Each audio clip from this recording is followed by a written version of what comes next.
哪来的叫花子？好臭啊！这里是什么地方？区区一个小叫花子还想来答题？赶紧滚蛋！哎，有规定叫花子就不能答题吗？这倒没有。这个小叫花子很有自信嘛，秦公子不怕他抢了你的风头？哼，笑话，一个叫花子如何答得出来？反正还剩点时间，让他闹点笑话。笑话？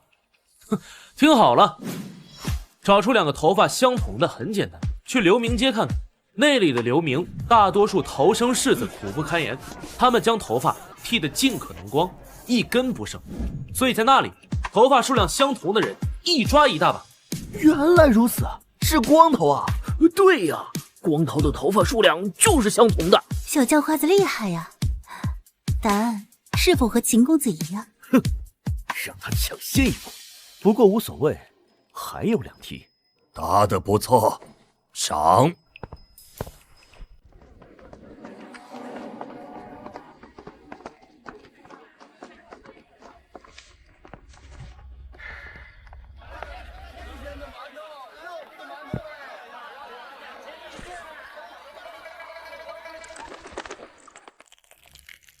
老天爷！我上辈子在现代已经走完了一生，了无遗憾。你却让我在临死前穿越到了这大梁国，当个叫花子！你到底想干什么？大哥，这是我的馒头。放手！放手！放手！放手！放手！不许欺负我弟弟！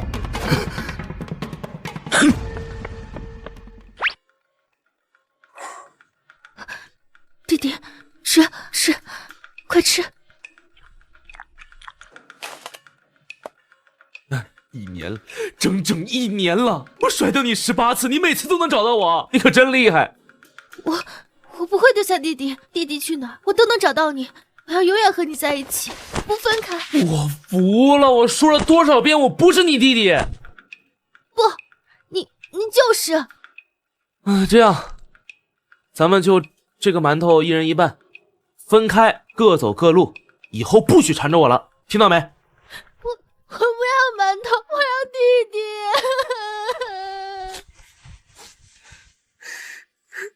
哎呀，行了，吃吧，1人1半。我不走。哟，刚好要一缺个名额，把他抓到矿场上去挖煤。哼，都快1年了，还没有若雪的消息吗？启禀陛下，属下已寻遍大梁9州，依旧没有3公主的消息。臣以为……住口！母皇息怒。当初四儿与若雪溜出皇宫玩耍，岂料四儿落水身亡。若雪不愿接受事实，多次逃出宫寻找小四。你们说，她一个痴儿，走在这世间，得受多少苦难啊！陛下，微臣这去再寻一番。母皇，三妹吉人自有天相，她会毫发无损的回来的。是的，母皇，眼下北燕30万大军已南下我大梁边境，此乃当务之急。哼，燕北数次扰我边疆，正当我大梁不敢一战。陛下，如今多事之秋，微臣斗胆进谏，您恐怕要考虑储君之事。挖矿！我操！这个时代10个去挖矿，8个都得挂！放开我！放开我！老实点！那个女叫花子不拿吗？女人的力气太小，到矿上也是浪费粮食。放开我弟弟！弟弟别怕，姐姐就来救你。大人，求你们别打他，他只是一个傻子，快住手！我跟你们走。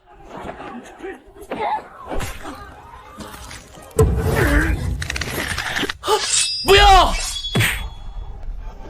傻子！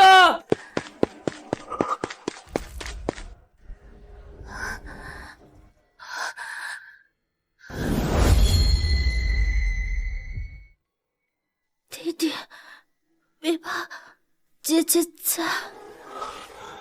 不会是晕倒了吧？妈的，臭叫花子，竟敢咬我！你他妈还你为了你！不会死了吧？死了活该。走送这个家伙去矿上换钱要紧。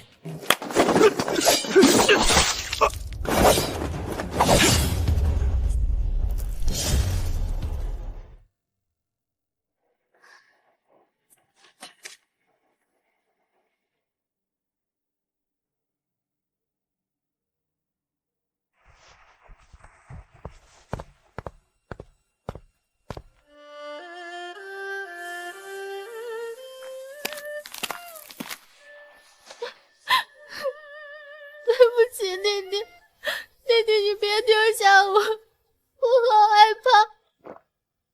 弟弟，你在哪？傻，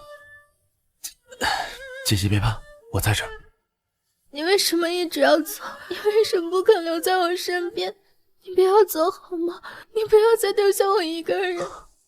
不哭，不怕，我不会走，我不会再丢下你的。我发誓，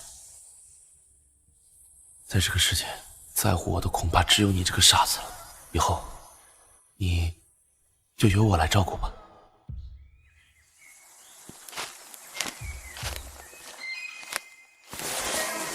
哟，这妞虽然满是污垢，她长得还不错呀。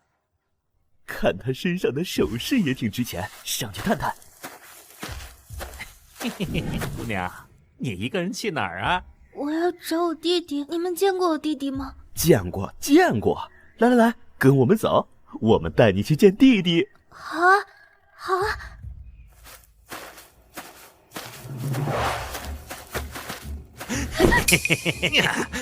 咱哥俩的运气真不错呀！啊，对呀，这妞极品啊！放开我！你们放开我！你们两个骗子！老黑，别怕，我是来救你的。弟弟，你去哪儿了？哎，我操！谁是你弟弟啊？放手！放手！女疯子，放手！你呀！姐姐找你好久好久。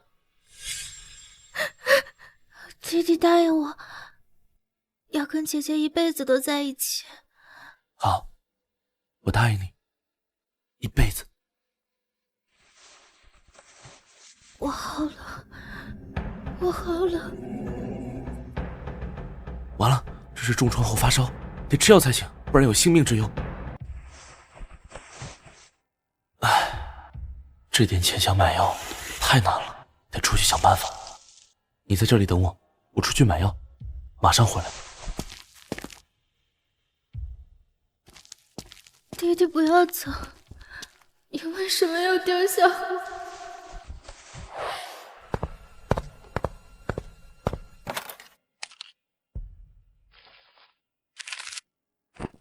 掌柜，这些药材抓2副要多少钱？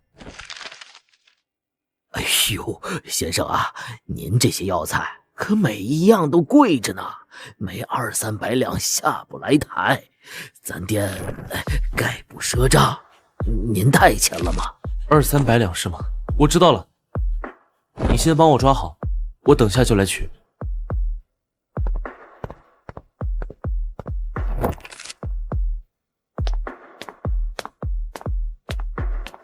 钱，到哪儿找钱呢？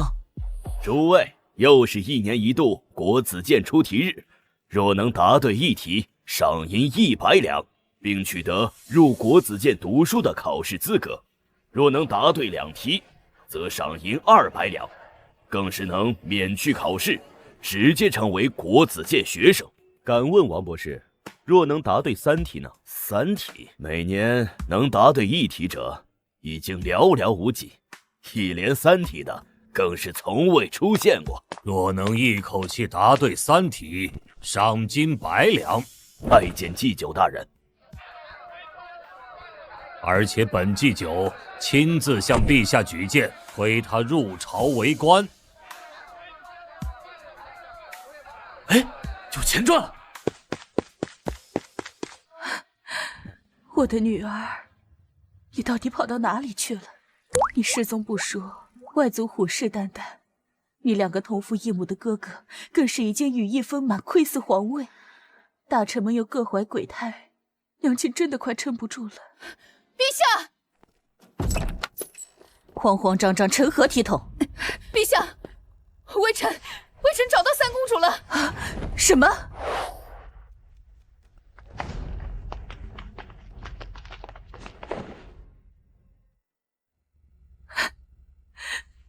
我的女儿，我的女儿，你这一年到底去哪儿了？你得吃多少苦头，才落得如此样子？回禀陛下，微臣是在一间破庙内找到三公主的，当时她发着高烧，还受了重伤。陛下，三殿下的伤情已经稳固，暂时没有性命之忧，随时都可能醒来。恭喜陛下，终于寻回爱女。到底是谁狗胆伤了朕的女儿？朕要将她碎尸万段，给朕查！属下查到三殿下在外流浪时，一直什么？一直和一个男性流民在一起，恐怕他就是罪魁祸首。哼，既然有目标，那你还不给我拿来？微臣已经派人全城搜捕，相信很快就能抓到。一旦找到这个畜生，给朕千刀万剐，砍下头颅，悬于城墙。还请祭酒大人宣布第一题。听好了，第一题，本官最近得知，在这京城之中，至少有2人的头发根数是相同的。请问大家，本官是如何得知的？你们有1炷香思考时间。第九大人是用什么办法，才能在京城找出2人头发根数是相同人？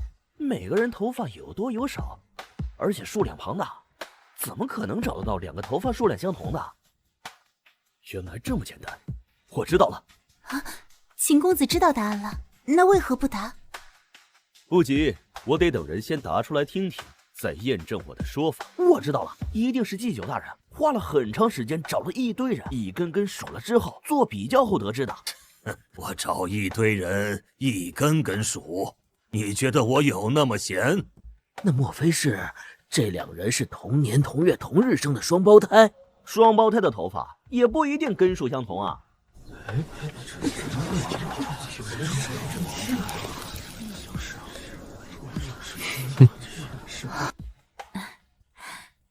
恐怕只有等秦公子作答了。我正有此意。我知道。哪来的叫花子？好臭啊！这里是什么地方？区区一个小叫花子还想来答题？赶紧滚蛋！哎，有规定叫花子就不能答题吗？这倒没有。这个小叫花子很有自信嘛，秦公子不怕他抢了你的风头？哼，笑话，一个叫花子如何答得出来？反正还剩点时间，让他闹点笑话。笑话？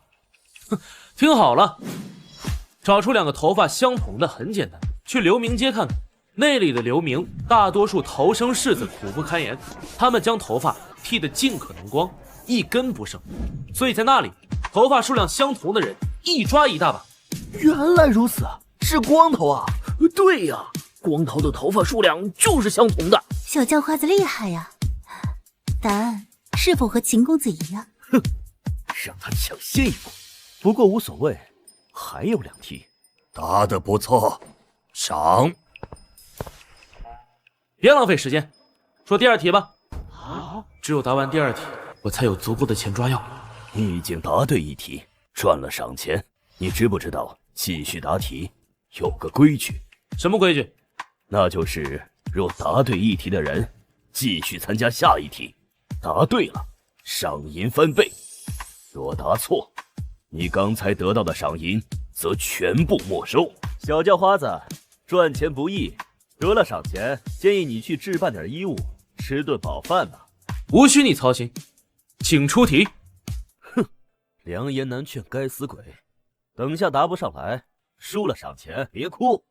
一个小小叫花子尚有这样的气魄，不错不错。诸位听好了，老夫这就说第2题。玲珑县有个有钱的李员外，膝下有大郎、二郎2个儿子，2个儿子都非常擅长骑术。大郎的马叫做赤兔，二郎的马叫追月，都是速度见长的良驹。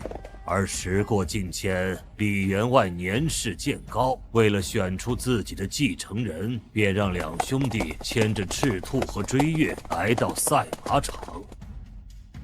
李员外说：“大郎、二郎，你们两个骑马围马场跑一圈，谁的马先跑完，谁就输；谁后跑完，谁就赢。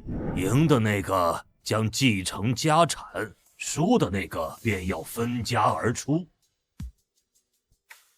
跑得快的还说，难道比谁跑得慢？这怎么分出胜负啊？对呀，所以比赛开始后，赤兔和追月就在大郎、二郎的控制下原地踏步，一寸都舍不得往前挪，生怕自己跑得比对方快。结果半天过去，两人还在原地。别说半天了，估计一辈子都分不出先后。所以问题来了，他们两兄弟在这种情况下，到底要怎么样才能以最短的时间分出胜负呢？请诸位认真思考，答题。秦公子可有想法？这似乎有点难，容我斟酌一二。简单，我知道。我知道怎么让大郎和二郎分出输赢。哦，你确定？哼，当然。但本官劝你想清楚再答，若答错，本官可是要收回先前赏银的。大人，他不知道见好就收，就让他答吗？我也很好奇，到底要如何才能分出输赢？听好了，大郎和二郎若想分出输赢，其实不难。大郎骑的马是赤兔，二郎骑的马是追月。只要让大郎骑二郎的追月，二郎骑大郎的赤兔，便能很快分出胜负。哎呦，厉害厉害！可以啊，年轻人，你答对了，赏。他们换了马，怎么就分出胜负了？很简单，因为规矩是谁的马跑得快谁输。大郎和二郎骑了对方的马，肯定希望对方输，所以两人一旦换马，便会以最快速度冲刺。原来如此啊！小叫花子厉害，羡慕他可以直接入围国子监读书了，未来科举上榜是早晚的事情。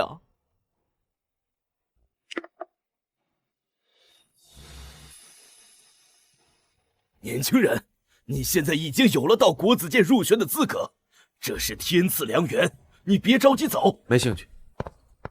此子聪慧过人，思路清晰，若能收到父亲麾下，必有大用。我回来了，我抓到药了。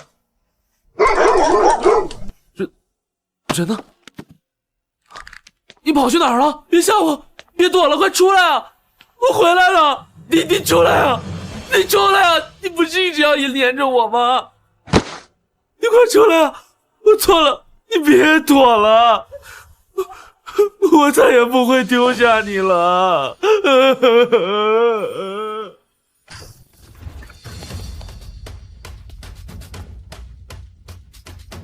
就是他！终于找到你了，给我杀！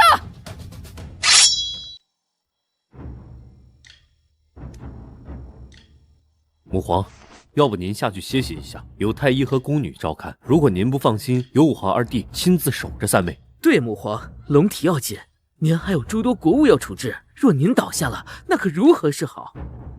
不，我已经失去三儿整整1年，我是片刻都不想与他分开。弟弟，弟弟，不要走！女儿，你醒了，你终于醒了，可把娘担心坏了。母皇，我回来了，回来了，娘找你找得好辛苦，你不要再逃走了好吗？四儿他不在外面，你找不到的。太好了，三妹终于醒了，老天保佑！我不逃走了。女儿你，我知道四儿早就已经死了，我永远也不可能找到他。你的头脑，我的脑子现在很清楚，发生的一切我都知道。母皇，我已经不傻了。你好了，太好了，太好了！苏建、苏超，你二人立刻前去昭告天下，朕的女儿回来了。今日册封苏若雪少帝为我大梁储君。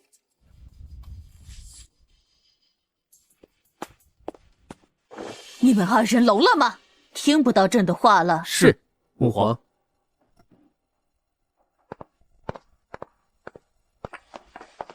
母皇，您为何要将皇位传给我？不传给你，难道传给苏建和苏超吗？你才是朕的亲生女儿。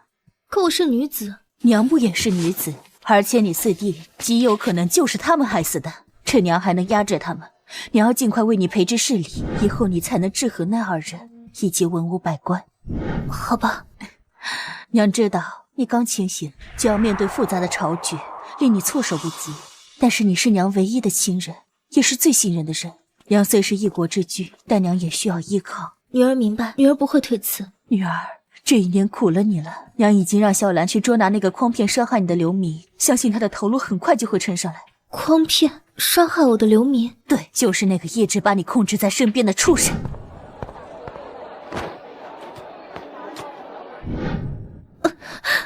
女儿，你怎么了？是那个家伙对你的伤害太大，令你光是想起来就头痛了吗？现在没事了，娘在，娘在啊！不要伤他性命，娘，你不能伤他性命。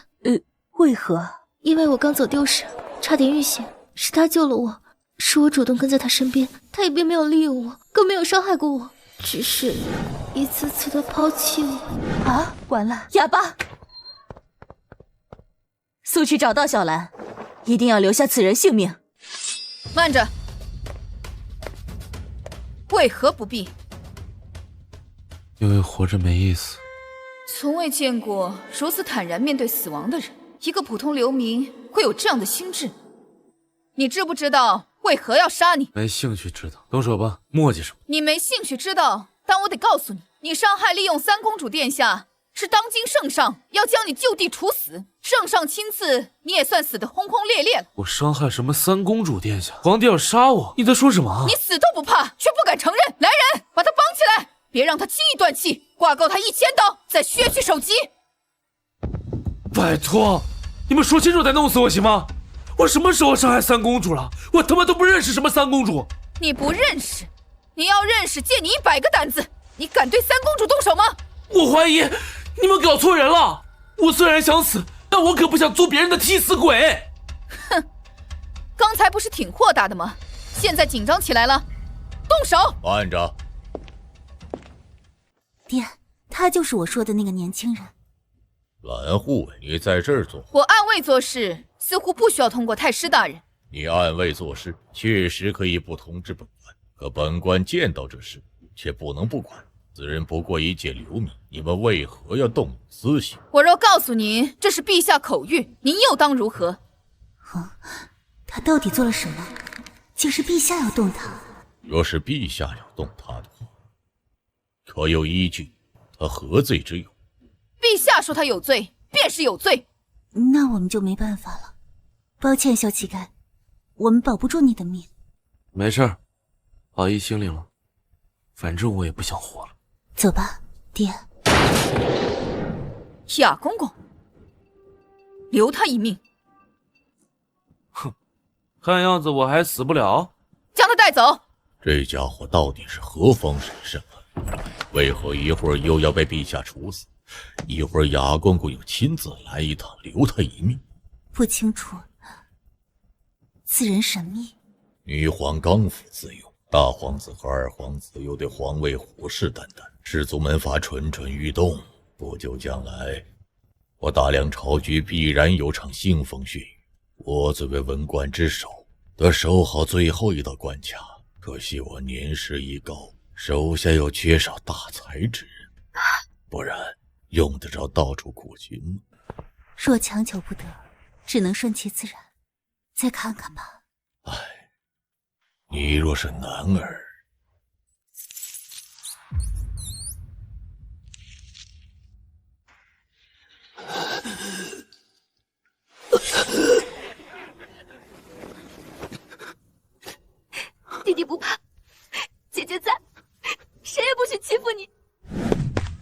我抓到药了。人呢？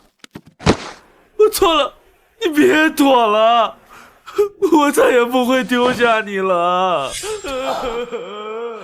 果然有些东西要失去之后才会想着珍惜吗？对不起，我对不起。你对不起谁？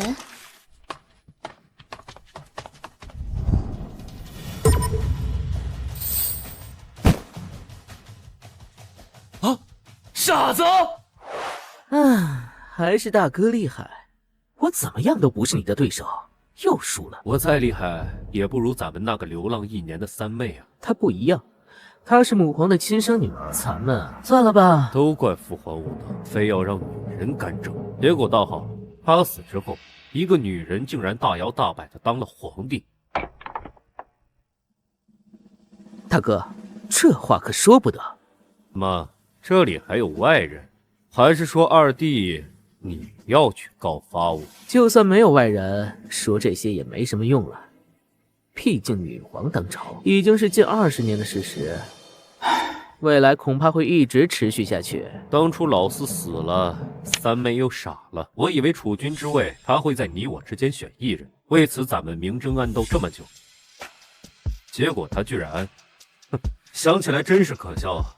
所以现在大哥要和我冰释前嫌了？不但要冰释前嫌，而且还要同仇敌忾。敌在何处？这个还需要我明说吗？傻子，傻子，你没死啊？你还活着？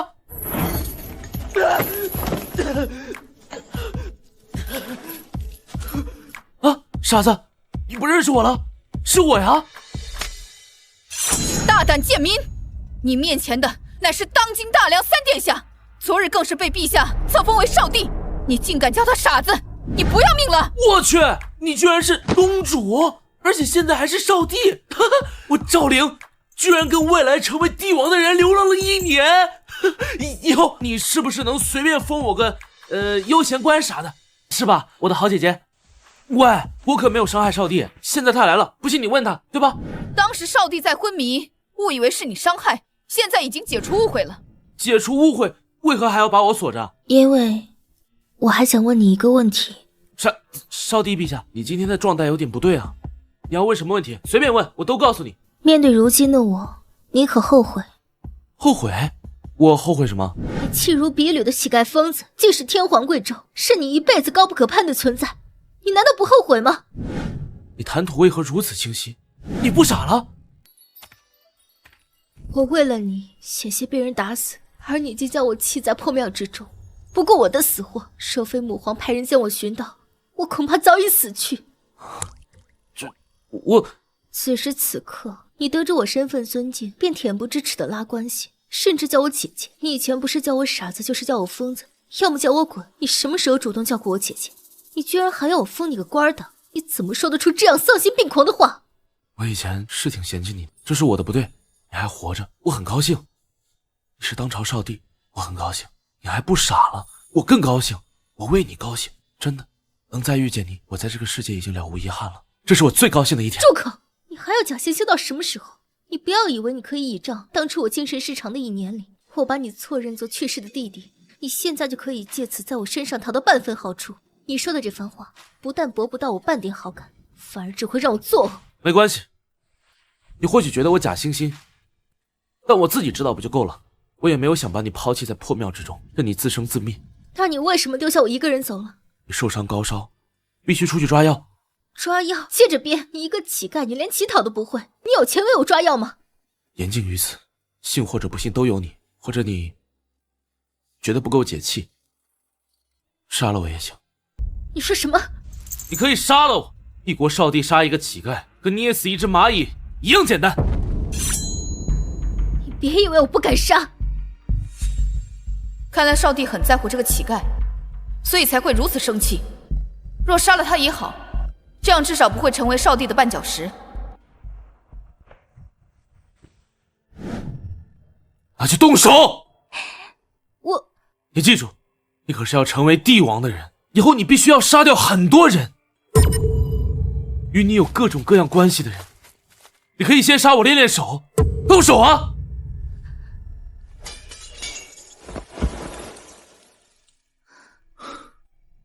真弱，你连个乞丐，一个跟你流浪过的乞丐而已，你都下不了杀手，你以后如何当得了帝王？我为你感到担忧。你一个乞丐，你有什么资格说教我？傻子，我是担心你，你知道吗？因为你是我这个世界唯一在乎的人。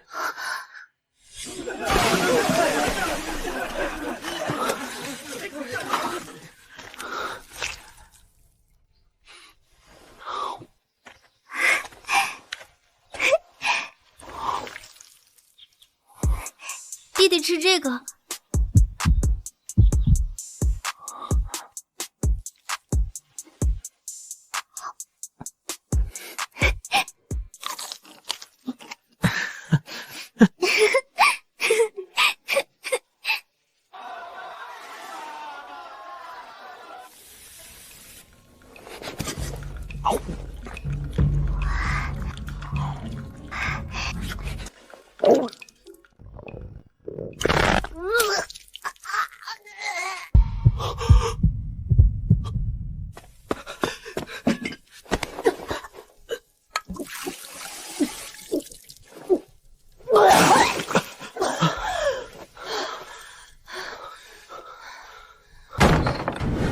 臭要饭的！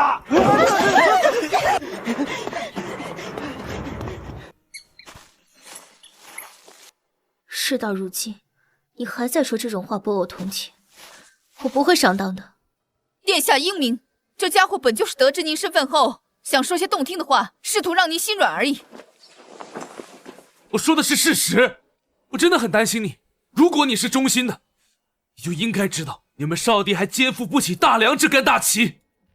陛下还在，少帝成长起来也只是时间问题。时间问题？那问题是还有多少时间？这乞丐的心智果然非常人所及。如果你不杀我，将我留在你的身边，我会为你披荆斩棘，扫除一切阻碍，助你登上巅峰，受万人敬仰。够了！你在这个世道，尚且只能靠鸡鸣狗盗、沿街乞讨存活，独善都难，却还能放出豪言助我登上顶峰，你醒醒吧！只要我愿意，我就能做到。那就让我期待一下，看看你怎么做到。不过你不要指望我能给你半点台阶，你想走到我身边，每一步都得靠你自己。等我很快就来。很快？很快是多快？10年、20年、一辈子？少帝善良，你若想在他面前做做样子，恭喜你，你很成功。你以为我只是口嗨？难道不是吗？那走着瞧，我等着。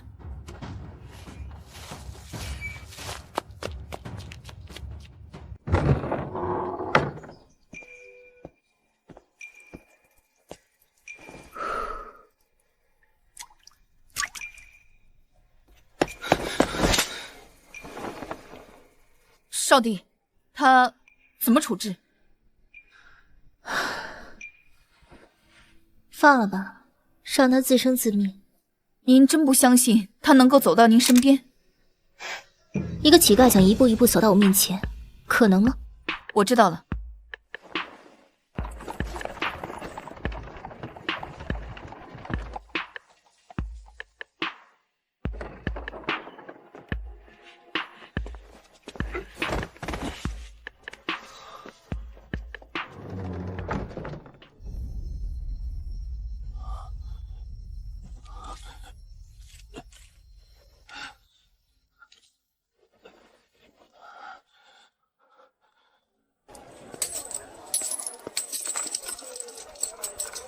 小叫花子，赏你的。谢谢，但我不是叫花子，还是留给有需要的人。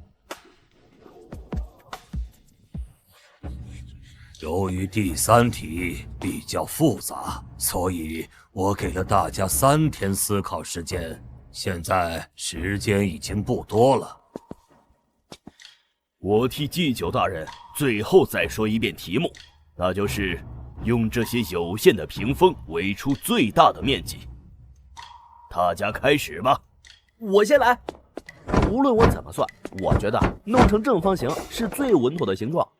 这里面的面积应该就是这些屏风能摆放的最大面积了。祭酒大人，可对否？错。我来。我计算过几乎每一个形状的平方面积，发现一个重要的问题，那就是一旦屏风摆放的时候产生夹角越大，浪费的尺度就越多。所以在摆放的时候，其形状夹角越小，则面积越大。而圆形没有夹角，所以圆形是有限尺度能围出的最大面积。若各位不信，尽管拿尺子来丈量对比。用不着量了，这位秦公子所说乃是对的。啊！之前被个小叫花子抢了风头，现在终于轮到我了。啊！难道这传说中的第三题就这么简单？他是对的，但只对了一半。哎，是那日连对2题那个小叫花子，他居然来了！啊！你不是？我不是站在这儿吗？你小子，消失几天突然出现搅局，你说什么对了一半？难道你还能摆出能囊括面积更大的形状？这个年轻人说的没错，秦公子，你确实只对了一半。还有对一半的答案？说实话，这个题目的答案只有咱们祭酒大人知道。我参悟许久，也只参悟对一半，所以我也很好奇。大部分人只要不是很傻，逻辑清晰，基本都能答对一半。那我倒是想看看你的另一半答案到底能比我的大多少。比你大得多，10倍、100倍、1000倍、10000倍、1倍。1万倍！用20米的屏风，你还能围出比我这大1万倍的面积？20米的屏风能摆出差不多100尺见方，1万倍就是100万亿方尺，你扯淡吧？啊！祭酒大人，你之前说的话还算数吗？答对3题，亲自举荐入关。当然算数，明日你就随我一起进京。祭酒大人的意思是宣布我答对了？你能说出刚才那番话，自然证明你肯定知晓答案了。他都没说答案，祭酒大人你就说他对了，我不服。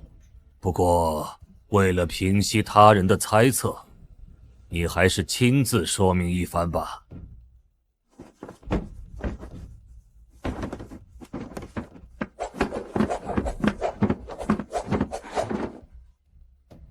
我好了。不是扯淡吗？这哪儿好了？这不还是圆圈吗？你只是翻了一转，面积还不是一样的。其实他做的已经很明显了，还是没人懂吗？我懂了，原来如此，我们的思维还是太局限了。看来不尽是不动脑子的。你们一直都只想着用有限的屏风圈有限的范围，殊不知其实有限的长度也能包裹无限的尺度。你说的半句我都听不懂，能不能说人话？这么说吧，你们的思维被锁死了，不妨逆转一下思维呢？怎么逆转？比如我现在不在圈内，而是在圈外呢？这些屏风并没有包裹我，而是把你们包围了。你不是在圈里面吗？怎么在圈？如果以国子监为尺度，那它的圈就包裹了整个国子监；如果以大梁为尺度，它这个小圈便能包裹大梁。若以宇宙洪荒为尺度，宇宙无限大，只要它站在圈外，那包裹的尺度也无限大。所以1万倍的说法毫无夸张。向内是有限的，而向外则无限。原来如此。现在还有人不服吗？今年真是打脸啊！竟然是一个小乞丐答对3题。我记得前几年咱们国子监每年出的题还是诗词歌赋、琴棋书画，但这几年题目的风格便陡然大变，咱们完全适应不过来。就是啊，我们从小都是学的君子六艺，肯定不擅长这些奇奇怪怪的问题，结果被一个小乞丐钻了空子。而且我听说科考考试题目也要改革，以后不会连3年一次的科考题目都是这些东西吧？咱们大梁1000年文墨风采都要抛弃了吗？这和忘本有什么区别？还真要改革科举？传言是真的？题目和忘本有什么关系？国家要禁止你吟诗作对吗？没有，但能文者方才是有才之人，有才之人才能通过科举仕途去造福百姓。造福百姓？北燕屡犯我大梁边疆，你难道要用诗词歌赋去迎服敌军吗？以前的科举制度，文章写得越好，官儿越高，岂不知多少文人墨客能写出精彩绝伦的文章，却不懂变通，思维局限，不知道如何治理民政，还觉得当官规矩太多，不如肆意挥洒文墨有意思，干得不自由。殊不知，当官的若是自由了，百姓也是惨了。文采可以用于陶冶情操，用于表达自身，用于表达世界，是人文传播的重要工具，但它绝不是衡量一个人能力的全部，也不是筛选官员的最优解。好，说得很好，这些话我一直都不敢说，没想到你这个年轻人竟然有如此魄力，当真初生牛犊不怕虎啊！这一句话可把天下的文人都给得罪了。你简直就是放屁！大梁发展到现在，不是这些靠着文采出众才为官的官员们吗？你一句话就要反驳大梁千百年从政者的所有付出吗？你算什么东西？大梁现在固然发展得很好，但还可以更好。是安于现状，还是打破常规，勇于突破？你选。此人必会一飞冲天，只是锋芒太露，容易得罪人。目中无人，真是目中无人！庶子放肆，竟敢在国子监夸夸其谈，不知天高地厚，说话不知道把门吗？就是一个乞丐而已，以为答对一点脑筋题就目中无人了？你算什么东西？难道你还能认为凭你能将大梁造福得更好不成？祭酒大人，我觉得你还是将他逐出去算了。文采不是筛选官员的最优解，我也认可，但他这种狂妄之辈，哪怕有点脑子，也绝不是当官的料。年轻人，希望你能够自省，给诸位道个歉。如果你听不出来我是为你好，那证明你也就如此了。哼，给他们道歉，做梦！公子，我觉得你还是莫要跟祭酒大人顶嘴的好。看到没有，此人多狂妄，连祭酒大人都不放在眼里。大人，虽然他答对了3题，但我觉得还是千万别推荐他入朝为官，不然就他这副目中无人的样子，以后当了官那还得了？年轻人，希望你能明白我说的话。我当然明白，但是大人你不明白。你当真要气杀老夫？果然听不懂人话，可惜。自古以来，重大改革的过程绝不是温水煮青蛙，因为很可能这火烧着烧着，水却凉了。你要变，就要有决心。老夫当然有决心。决心？笑话！在一群年轻士子面前，你顾三顾四，畏首畏尾，谈什么决心？我错了。那个什么，今年的3道题事宜也到此结束，诸位都散了吧。散了。什么玩意儿？太嚣张了！也就是他在国子监，在外面我非揍他一顿不可。一个小小乞丐，把嘴硬当器械，以为这种行为方式会受人尊重，殊不知完全是个不讨喜的傻子、疯子。此人如此锋芒毕露，看来是心有目标。他的目标令人好奇。我是不是也该走了？走什么？你小子明天还要随我进京呢。傻子，我想我们很快就要见面了。微臣斗胆问少帝，陛下的病情到底什么时候好转？他何时出来治理朝政？母皇让我暂代朝政，有什么事跟我说是一样的。如此，那微臣便说了。今年我户部账目相比去年收缩近70%，已经到了亏空的边缘。根本原因在于整个北域今年竟然没有收到半分税收，而南下，别说税收了，为了治理蝗灾，更是耗费3000余万两，入不敷出啊！臣以为，如今充斥国库，唯有一个办法。何办法？那就是北域将欠的1年赋税补齐，并收取利息。南域蝗灾一息，所欠税款以及赈灾支出，应当让南域逐步分期偿还，让国库回血。那不可！北燕在我大梁北域边境虎视眈眈，数次侵扰，大有进攻之势。北域的钱都用于边防，可为随时可能发生的大战而囤粮，怎么可能还有能力补齐税收呢？南域蝗虫刚刚平息，去年1年几乎颗粒无收，百姓刚刚喘一口气，就让他们偿还赈灾银两，那不会让南域的百姓寒心吗？万一激起民变，你周大人担待得起吗？二殿下这么说，下官也就不乐意了。我也是为了国库，为了大梁朝廷，难道我们要穷到连数十万官员月例、基础民生织造都无法维持的地步吗？你不乐意，但这也是事实。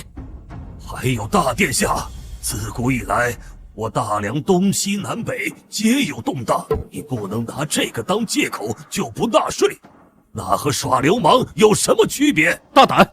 你怎么说话的？好了，朝堂之上，你们吵什么吵？太师大人，您给评评理。好了，朝堂之上，你们吵什么吵？第一次上场，感觉怎样？感觉怎么样？难，觉得难就好了，这就是帝王的生活。所以你得学会善用你手下的文武百官，去平衡，去解决，去治理这个国家。儿臣会努力。陛下，国子监祭酒张纯生求见。张纯生，你确定他要求见朕？千真万确，而且他说您要他找的人，他找到了。什么？母皇，龙体重要。几年了，终于是找到了。速速叫他进来。是。几年的苦等，希望不要让我失望。母皇为何如此激动？都是因为你啊。因为我？为娘年轻时候耗费心血太多，导致才积成内疾。我肯定不想你走我的老路，所以我一直苦寻人才，一个能成为你大辅的人才。可我大梁科考制度过于迂腐，又一时间难以扭转，所以我便暗暗让张纯生按照我的要求，去寻找我心仪的人才来辅佐你。对不起，母皇，若儿臣争气一些，也不至于让您操心到这种地步。我是你娘，为你做什么都是应该的。微臣拜见陛下，拜见少帝。老张头人呢？带来了吗？在外面候着呢。那你说下他的情况吧，背景你可调查清楚了。陛下放心，此人出生微末，没有一点背景，原本是从北方逃下来的难民遗孤，流浪多年。流浪？这么说是乞丐？乞丐？那就让我期待一下，看看你怎么做到。不过你不要指望我能给你半点台阶，你想走到我身边，每一步都得靠你自己。等我，我很快就来。很快？很快是多快？10年、20年、一辈子？又怎么可能是他？我儿，你怎么了？没事，母亲，只是因为我曾经流浪过，所以听到乞丐2字时，一时有些感慨。对，确实是乞丐出身，所以我没有让他直接进来，而是先在殿外候着。若陛下嫌弃，我就让他走，免得污了陛下的眼。容朕思索片刻。是，陛下。乌儿，你觉得乞丐中会存在有超世之才的人吗？若有超世之才，怎可能只是区区乞丐？那就……但儿臣也未必能将话说死。只能说也许有吧。我本来的底线至少是个寒门出身，没想到竟然是个乞丐。若我直接提拔，以他的身份，必然会使我都遭受诟病。但我若因为他是乞丐便拒之门外，恐怕会让曾经流浪过的若雪不好受。还是见见再说吧。他真的连续回答对朕出的3道题？是，陛下，千真万确。那就让他进来吧。进。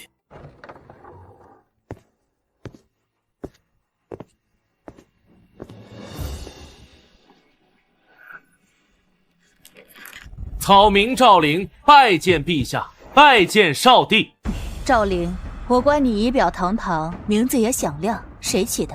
一个在我父母被饿死时，一个养了我2年的老人给我取的。哦，那老人家现在可好？偷吃地主家的烧鸡被打死了。啊，这可有报官？一个偷吃东西的乞丐死活，报官能有什么用呢？大胆！陛下问你的话，你回答便是，竟敢反问，好大的胆子！陛下，若在君主明面，连反问的勇气都没有，还谈什么治理民政，谈什么做官？充其量不过是一群只知道按部就班、阿谀奉承、滥竽充数的混子罢了。你如此不敬，不怕朕杀了你？做乞丐的时候，时常差点死，但最终都没死成。若朕有意推举你做官，你觉得你能做什么官？只要是官，哪怕是9品的小吏也不嫌。你给我的感觉，你很想做官，这是为什么？因为这样才能离我的目标更近一点。少帝，你觉得意下如何？赵灵，朝堂之争可是兵不血刃，凭你一个小小乞丐，是想来送死的吗？我给你一个机会，赏你黄金100两，你拿走，离开之后置办田产房产，过点普通人生活足够了。普通人生活，我要怎么做？怎么说少帝您才会相信我？别说100两，哪怕是100万两、1000万两，也动摇不了我半分决心。你还是母皇来决断吧。考虑到你的起点，而且你并未经历过科考，朕只能以你连破国子监3体为由，破格提升你入朝为官。职位的话，户部缺一个堂主事，乃是从5品，这已是朕能给你的极限。从5品，还不快谢谢陛下！多谢陛下。谢的话暂时用不上，因为若1个月内你没做出什么建树，证明你也不过是绣花枕头一包草，朕会亲自摘了你的乌纱帽。微臣明白。小兰，带他去吏部报到吧。是。母皇因何而叹？我一方面希望他有能力做你的大夫，一方面又希望他平庸。此言何意？因为他若无能，1个月后我将他逐出朝廷，让他继续做乞丐便可。但他若真有超世之才，在他为你扫清一切障碍之后，你必须得杀了他，才能以绝后患。如果你做不到，娘会帮你做到。母皇说什么呢？一个棋子而已，儿臣怎么可能做不到？娘不是傻子，娘看得出来，他是为你而来。他就是那个和你一起流浪的乞丐，对吧？没想到他竟然为你做到这个地步，是为攀附巴结你，还是真为了你好？咱们很快便知。感谢祭酒大人在陛下面前力荐。我可不是没有想法的。陛下将更改科举之策交给老夫来负责，老夫还需要一个强大的帮手助我。你现在的官职虽然还可以，但想帮到我还远远不够。放心，这个人情我会还，而且会很快。你有这般信心，那老夫便预祝你高飞。10变天，天字号房。可以坐吗？见到本宫，为何还不行礼？非要这么见外？赵灵，你到底想怎样？我什么想怎样？我们不是约定好，只要我能走到你的身边，你就让我帮助你吗？傻子！再叫我傻子，我杀了你！你是怎么蒙骗过关，得到张继久的推荐的？你到底想纠缠我到什么时候？你就不能放过我吗？你真的不觉得我们已经不是一个世界的人了吗？我们不是一个世界，我们踩着同一片大地，怎么不是一个世界的人了？曾几何时，咱们只能在10变天后厨偷客人剩下的食物时，没想到今天能做到最好的天字号包间用膳。有什么事情，咱们好好吃饱了再说，好吗？你既然不听劝，那你就别吃了，滚！秦公子，天字号包厢已经有人了，您不能强闯啊！让他们换一桌，本公子今天就要天字号。哎，这个人看着怎么那么眼熟呢？是啊，这个很眼熟啊，这不就是那个答题的乞丐吗？对，就是他。哟呵，1日不见，就这人模狗样了啊！哎，别瞎说，万一祭酒大人真推荐他当官了呢？怎么可能？那日他目中无人，连祭酒大人都不放在眼里。怎么可能还推荐他当官儿？小乞丐，今日本少高兴，要在这天子号宴请诸位，麻烦你让一让。当然，你旁边那个姑娘可以留下，本公子一并宴请了。都是认识的，也曾一起答题，不如一起入席吧。哼，于姑娘，我真没有和乞丐一桌的兴趣，还是算了吧。咱们要不还是换一家？你不是要为我披荆斩棘吗？就这点小事能难倒你？我这不是怕太高调对你有影响。你竟然敢打我！你可知我爷爷可是……你爷爷是你爷爷，不是你。本官乃是户部堂主事，从五品大员，你如我不说，还要动手赶我走，谁给你的狗胆？什么？你是从五品大员？睁大你们的狗眼看看！不公啊，不公！一个乞丐竟然直接上五品，这真是让我等寒窗10年世子寒心啊！哎，这世道怎么就变成这样了？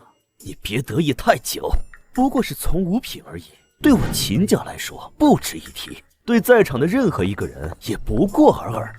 称呼本官什么你的？小大人，你们这些世家子弟，或许家族背景雄厚，但你们还是个无官无职的世子，再敢对本官不敬，本官还打，还不快滚！走！你不该如此。无需姑娘费心。用官职装叉的感觉就是爽，是爽，但你可是把京城近半个世家都给得罪了。怕的话，我就不会来找你了。等你站在朝堂上时，希望到时候你还能像今日这般硬气。哎，不吃饭了？没胃口。哼，浪费可耻。你是何人？本王怎么没见过你？我呀，我叫赵灵，乃是户部堂主事。3品之下连上朝的资格都没有，一个从5品的堂主事竟敢插嘴！北王莫怪，今日是为国库事宜而来，我得找个助手汇报详情，已经提前写了折子交代过。哼，下官虽然官职不高，但人记得朝堂之上，百官进言乃是常理之事，所以下官是可以插嘴的。还请王爷回答下官的问题。您刚刚是要威胁陛下？本王可没威胁少帝的意思。总之，现在没钱偿还税款。为什么没钱？本王刚才不是已经给说过了吗？还是你耳朵聋了，没听见？笑话！北域数百年来一直被燕国袭扰不断，他们哪年不派兵滋事？北域有广阔的牧场，牛羊成群，矿产丰富，一直以来都是我大粮纳税大户。怎么自从王爷您当了北王之后，就交不起税了呢？我什么？北域可像南方那般有重大天灾？没有，但北燕又拿北燕说事。北域近年来一没有增兵之重，二没有重大天灾，怎么偌大的北域突然就没钱了呢？还是说王爷是想赖账，亦或者想瞒下这笔钱，做一些不可描述的事情？你给我住口！休要胡说八道！陛下不在，如今朝堂之上少帝最大，殿下都没有叫我住口，你算老几？还有您还没有正面回答下官的问题，为什么没钱了？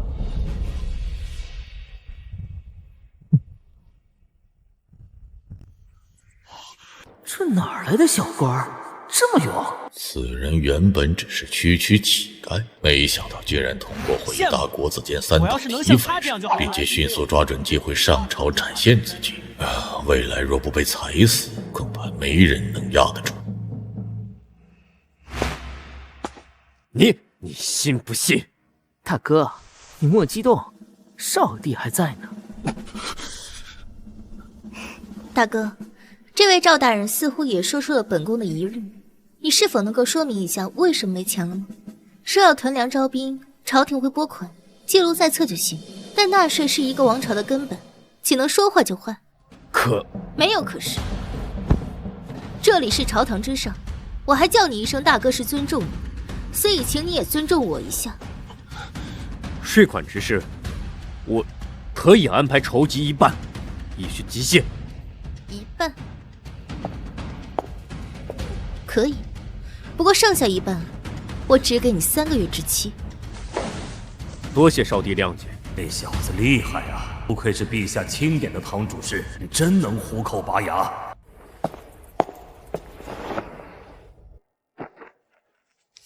南下的话，殿下，我南方大灾刚过，还没喘过一口气，如何偿还赈灾欠款？南方不是不还，只是暂时还不起，还望您三思啊！二哥莫激动，我也知道南方不易，所以偿还债务一事暂缓。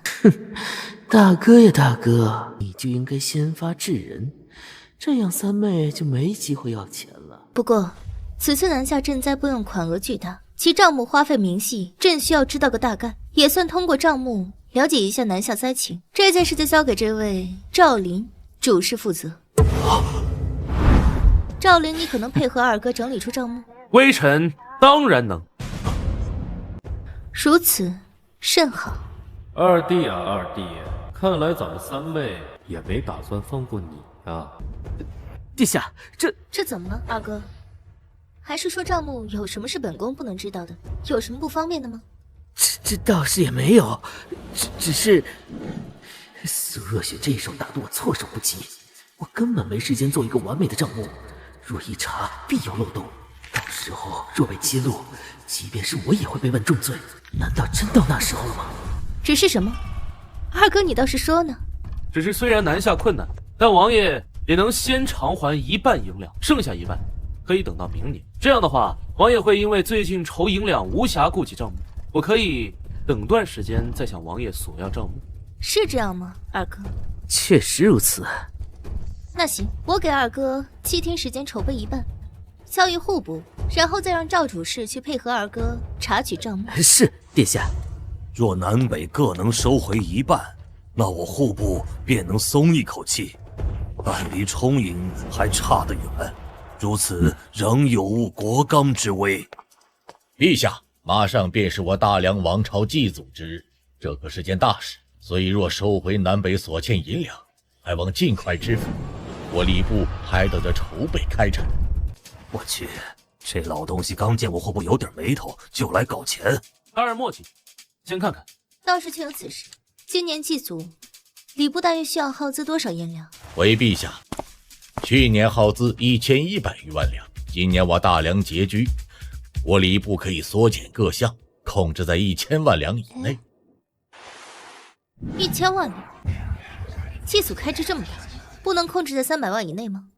一些太花费的过程，能否节省1、2？哼，殿下说笑了，祭祖历来都是我大梁重中之重，岂能说节省就节省？大梁江山可都是历代先祖打下的，我们节省祭祖，便是轻慢祖先，漠视他们曾经为大梁抛头颅洒热血的付出，必定会让大梁先祖的英灵寒心呐。吕大人，本宫没有这个心思，本宫只是觉得今年情况特殊，而且这开支也太多了。难道殿下是觉得老臣胡乱开支，甚至是手过留有？老臣敢清晰所有账目，精确到每一个铜板的开支，望百官同僚监督，若有半分不对，拿我老命相抵。吕大人，话说过了。海氏大人，老夫没有过。少帝今日主打的就是一个不相信、不信任，但哪儿来的一个从无品小吏，像疯狗一样在朝堂上乱吠，一会儿质问这个，一会儿说那个。既然如此，我只有先表达态度，免得以为老夫有私心。祭祖必须要祭，这是大梁的传统，若连传统都丢了，大梁的气节都没了。这不知吕大人，你刚才说谁像疯狗？我就说的是你，怎么你听不下去了吗？冒昧的家伙，你堂堂礼部尚书，主管我大梁文墨书理，骂人的时候，却如扑街老汉，粗鄙不堪，简直犹如你礼部尚书这4个字的身份。你，我什么我？我看你还不如告老还乡得了，免得传出去说我大梁堂堂礼部尚书居然无礼。你，我只是在说祭祖之事，不要东扯西扯的。祖先肯定是要祭奠的，这是我们后人对先人的尊敬。大人，你也说了，我们大梁是先烈们用鲜血和泪换来的。如果先祖知道他们的儿孙用他们血泪换来的财富，就这么被我们铺张浪费在华而不实的祭奠上，而忽略了国家建设的话，恐怕先辈们会气得棺材板都快压不住了吧？我等你百年归天之时，你这个装腔作势的老匹夫，还有何颜面对大梁先祖？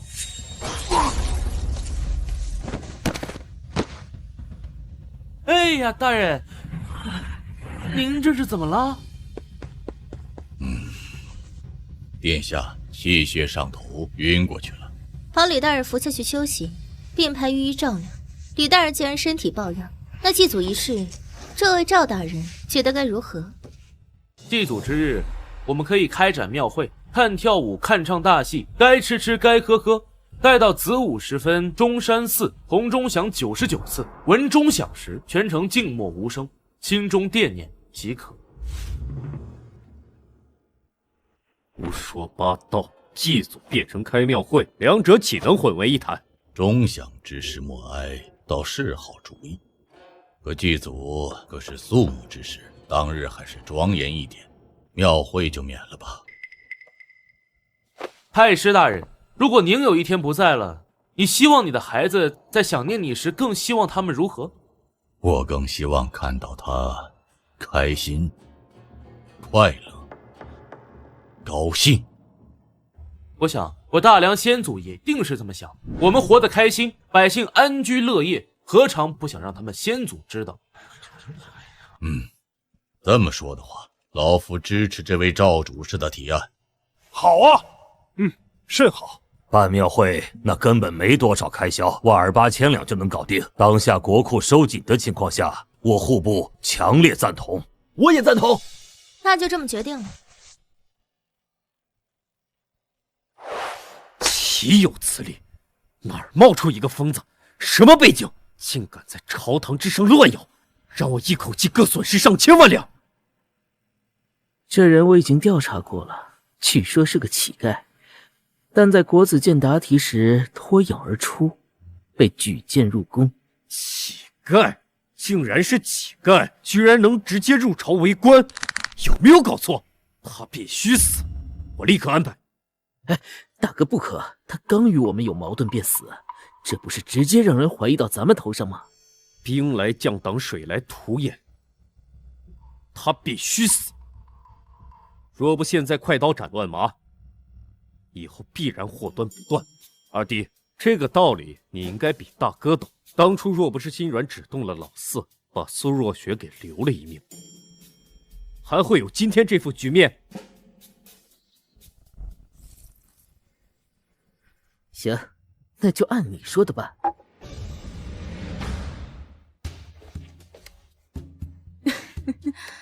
没想到这小乞丐还有点能力，竟然能从老大老二嘴里拔牙不说，还能为我大梁省下一笔钱。口舌之力罢了，并非是什么能力。一个小小从五品就把一群1、2品的大臣怼得哑口无言，这不是实力是什么？这种人恐怕只会弄得朝堂不稳，要不还是去了他的官职算了吧。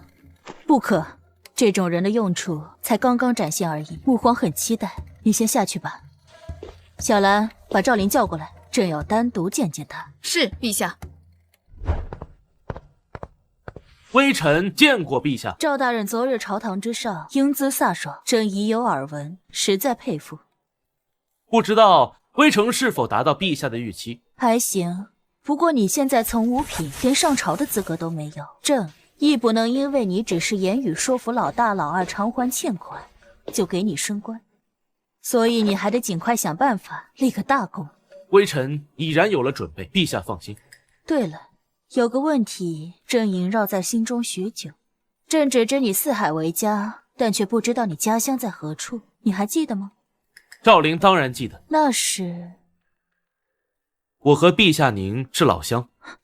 老乡？难道不是吗？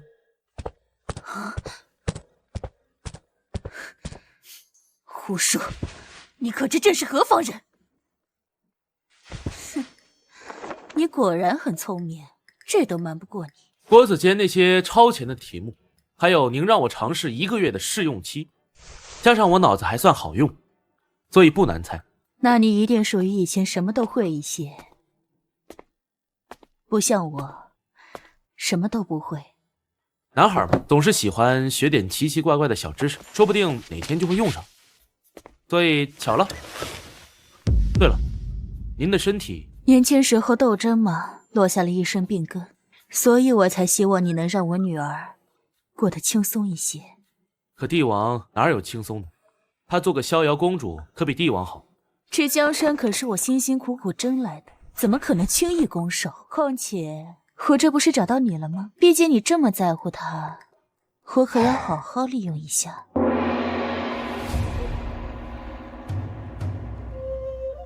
你和娘聊了什么？没想到我和陛下是老乡，随便聊了几句。陛下，杨国言使已到，让他进来吧。言使？什么言使？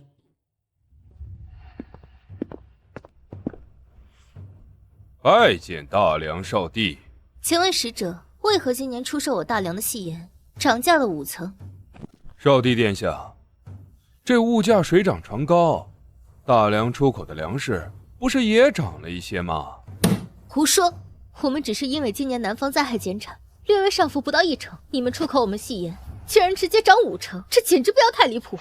我们杨国今年也不易呀，所以还望殿下谅解。若不行的话，我们也只好停止出口了。你，原来是盐啊！停止出口便停止出口，我大梁不要。你胡说什么？细盐我们还是很有要求的，而且周围邻国也只有杨国能制造出细盐。我们细盐可是供不应求，也就是因为大梁是咱们杨国的友好邻邦，我杨国才优先出口大梁的。若大梁有疑虑的话，我们只能转而出口给别人了。价格难道就没有一点商量？那你们就出口别人吧，慢走不送。另外，我大梁今年南下出了蝗灾，原本念在大家友好互相贸易的情况下，依旧选择正常出口粮食。现在我觉得我们可能需要囤粮，面对可能来犯的北燕，不玩粮食的话就不出口了，你也找别人进口吧。我们小兰送客。什么？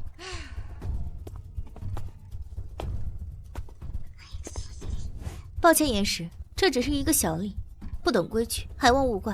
哼，若人人都像他这么不懂规矩，那大梁还谈什么礼仪之邦？还望殿下加以处罚，免得传出去给人留下口舌。让你胡乱插嘴，这下好了，我不得打你几十板子才能平息此事？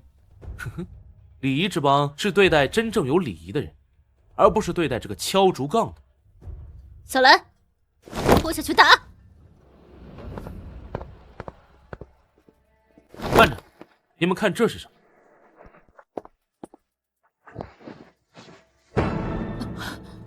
这如此精细，宛如细沙的东西是盐。对，细盐，而且比杨国进口的还要精细数倍。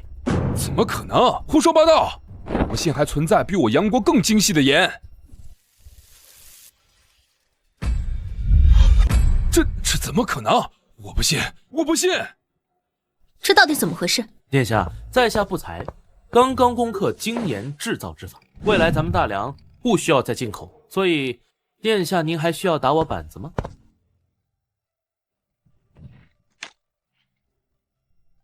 既然如此，那你刚才说的话是实话，就算不得无礼，板子自然便不用打了。多谢殿下洪恩浩荡。至于杨国使者，不好意思，我大梁已经有了细盐，故而以后将不再进口你们杨国的细盐。你们怎么可以这样？明明每年都要进口，怎么能突然不进口了呢？这没有做生意的道理啊！哼，当初我们想与你们签订长期进口协议，但你们不愿意，就是为了随时涨价而做准备。在我们没有条款约束的情况下，我想取消便取消。而粮食的话，抱歉，我们不会再出口了，请使者回去吧。殿下，您就算不进口细盐，也不能不出口粮食啊！我们梁国地小物稀，半数口粮都要依靠进口。您要是不出口粮食，我们整个杨国子民都要挨饿呀！出口还是要出口的，但这2天风雨不顺，价格只能翻个倍了，不然我们也很为难啊。2倍？为难你了，那请回吧。2倍就2倍吧。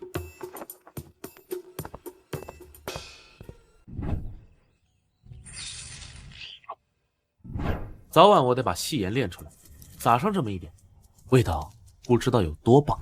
没想到你竟然能制造出精盐，这不但能为大梁省下一大笔巨额开支，还能甚至让我大梁全天下的百姓都尝尝细盐。这真是一个造福大梁百姓的大举。开心吗？还行。那原谅我了吗？永远不。你抛弃我的事情，我永远会记在心里。我真没想抛弃，那次只是误会。你说误会就是误会，那你之前撇下我的18次都是误会吗？我满世界的找你，满心里只有你，而你只想把我撇弃。你好狠的心！你知不知道我每次睡醒发现你不在的时候，我有多害怕、多紧张、多痛苦、多无助？以后我再也不会了。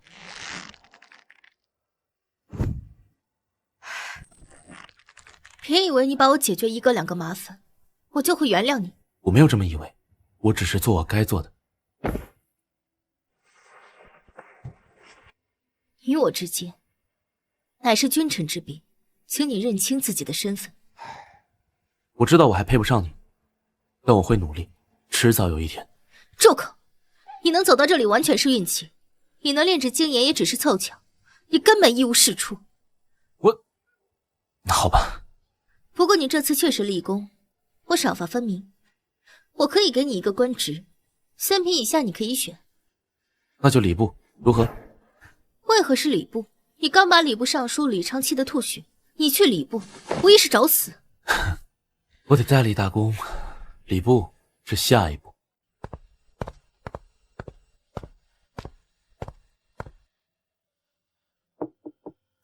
想起来我就气呀！老夫读了50载的书啊，竟被一个狂口庶子在朝廷之上文武百官的面子对出气呀！这老脸啊，可都丢尽了。尚书大人勿恼，那小儿疯狗一个，而且只是一个从5品官职，以后都没有机会上朝堂的，你也见不到他了。况且您可是2朝元老，谁敢还当着您的面提之前那个事儿呢？哼，一个区区乞丐竟敢大放厥词，也不知道他说话的时候是不是没过脑子，气煞我也。尚书大人还是别生气了，消消气，为了一个小人物气坏了身子，不值得。要不是碍于老夫的身份，老夫定然要将他扒皮抽骨剥筋。他这种人，咱们不收拾他，有的是人代劳。这倒也是，大皇子和二皇子估计比老夫还更恨他100倍。对，所以您呐，不要把这种小事放在心上了。眼下秋闱将至，今年的科考题目也该拉上日程，你也该好好想想今年的题目了。吏部不是说今天会有一个新来的礼部侍郎负责这件事情吗？这新到的侍郎是何许人也？叫什么名字？从哪儿提上来的？啊，这个是少帝钦点的，姓赵。姓赵，好像有点印象，又是上头直接指派。哎呀，老喜欢做这种事情，我倒是要看看这人到底何方神圣。尚书大人在吗？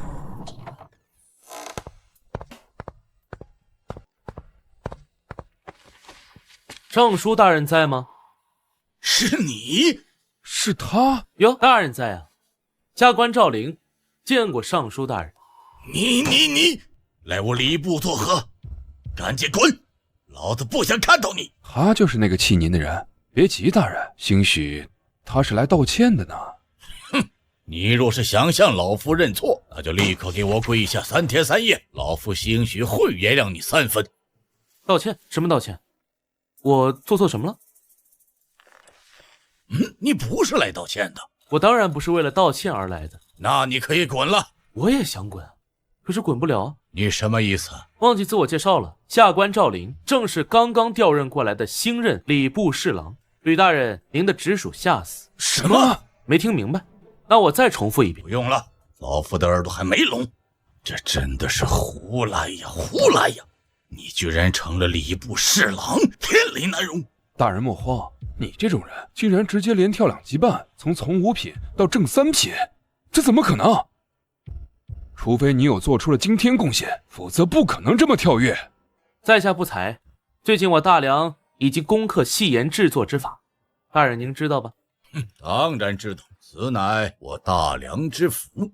不好意思，那就是我发明的，所以少帝陛下给我升了职。什么？不然你以为我是怎么连跳2级半的？匪夷所思啊！戏言的制造竟然被你这种人给攻克的。惭愧惭愧，一时大脑开花就给制造出来了。好了，此事休题。秋闱将至，今年题目未出，所以大人要不跟咱一起开个会先？咦，题目我已经拟好了，还请大人过目。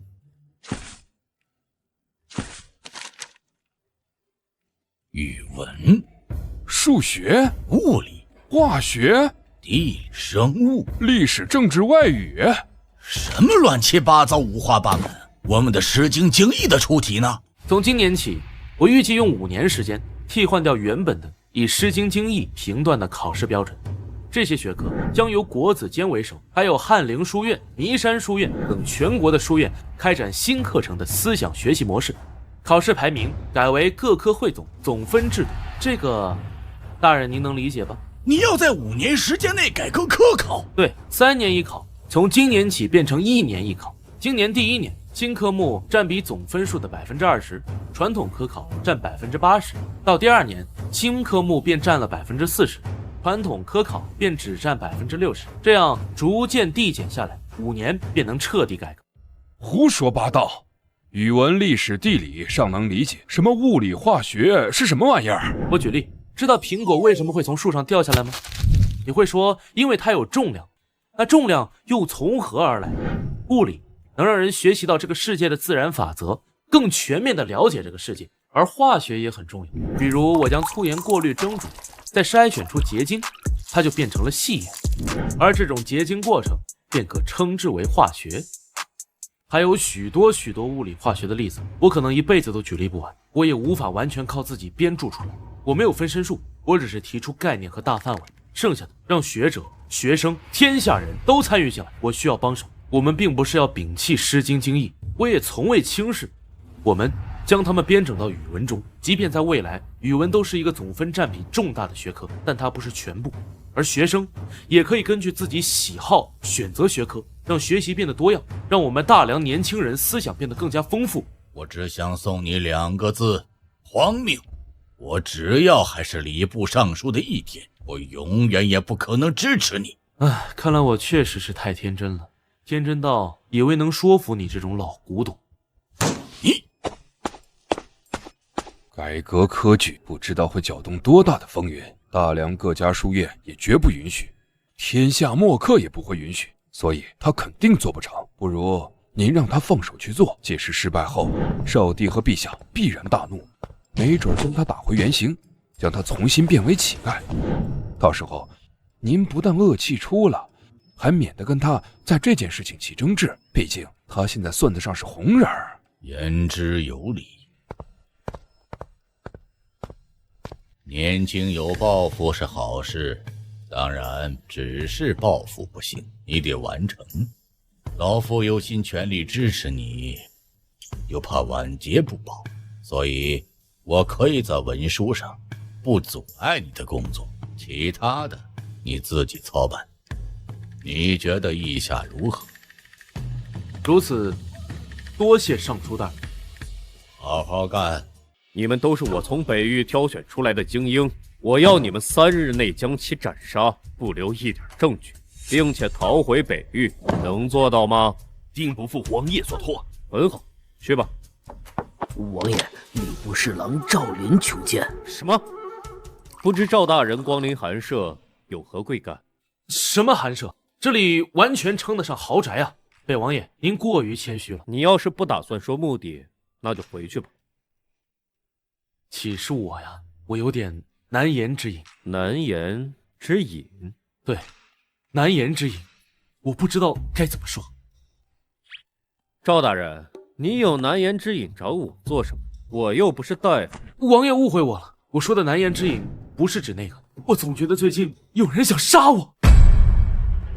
我最近感觉得罪的人有点多，总觉得有人想害我，每天晚上都害怕的睡不着觉，这种感觉简直太折磨人了。怎么会呢？赵大人现在风头正劲，可是少帝殿下身边的红人，谁敢动你，那不是引火烧身吗？我一个毫无背景之人，敢动我的人多了去了。比如我打个比方，北王宁想动我，还不是挥挥手的事情。我就是打个比方，殿下莫怪，我一旦死了，上面才不管什么红人不红人，他们可不会为了一个毫无价值的死人在那扯皮。所以我想寻求庇佑。赵大人，开门见山吧，你来我这里，到底是想刺探什么？王爷别误会，没人派我来，我就是自己想寻求一个保护。难道有人提醒了他，知道我要杀他？奇怪，我要杀他的事情也只有老二知道。难道老二私下跟他联手，老二出卖我要杀他的消息，用于拉拢他，然后这墙头草又不信任老二过来试探我？王爷，您在想什么？没想什么，你刚才说的那些，本王有些听不懂。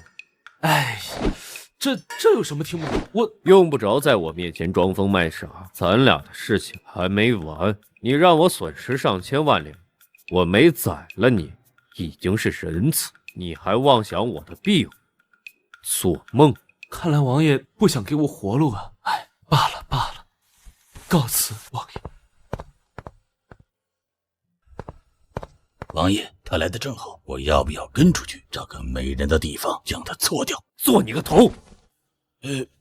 属下不解，咱们刚不是要杀他吗？他前脚刚从我王府走出去，后脚就被人杀了，是头猪都会怀疑到我身上。虽然我并不怕被怀疑，但这实在太明显了，而且保不准这小子已经跟老二联手，现在在试探，到时候我要是对他出手，老二说不定会趁机将我一军。原来如此，看来暂时不能动得了，至少今天肯定不行。赵大人，你请我喝酒，是不是请错人了？哦，没有请错，之前的事情都是误会，我也只是被当枪使。希望南王莫要怪罪。不怪罪，可能吗？如果可以的话，我想补偿你，以后我为王爷鞍前马后，在所不辞。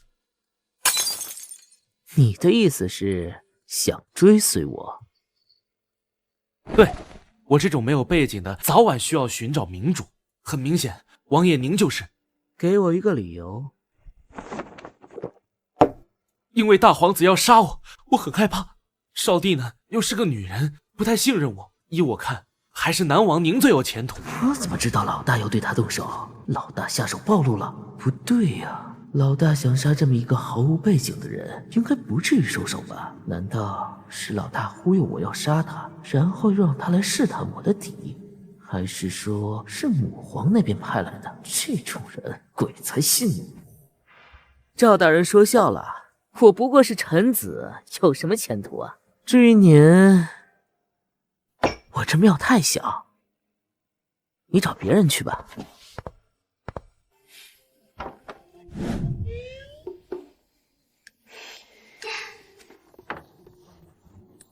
就这么简单。就这么简单。我这大哥二哥的城府极深，你以为你轻轻在他们面前欲盖弥彰一番，就能让他们互相猜忌？他们本来就不足够信任，我这么搅一搅，必然会让他们两个隔阂再多几分，这样会留给你我一点喘息的时间。一点时间够吗？母亲她一直撑着，她想撑到我有足够自保的能力再离开。我不想看她为了这么痛苦的撑下去。但凭现在的情况，你两个皇兄若是真心联手，咱们没有半点希望。再给我一点时间，我会尽快。我有一法可解一切麻烦。什么办法？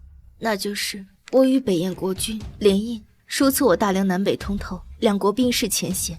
我们与北燕一直存在着贸易，联姻可以把最后一道屏障给撕开，一切危机和问题都会迎刃而解。而我有北燕支持，地位更是稳重如山，娘亲也不用那么辛苦的支撑。与北燕国君联姻吗？确实是个有效的办法。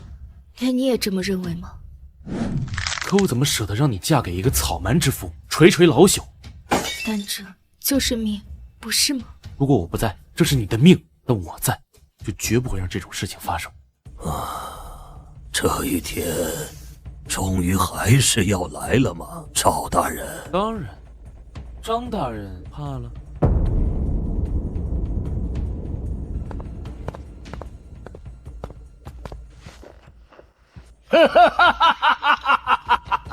我怕什么？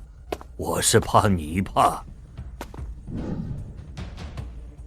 那帮家伙可是在外面等着呢。改革科考这个事情一经宣布，已经引起轩然大波。反正我已经力排众议，让我国子监全力支持，但其他的只能靠你了。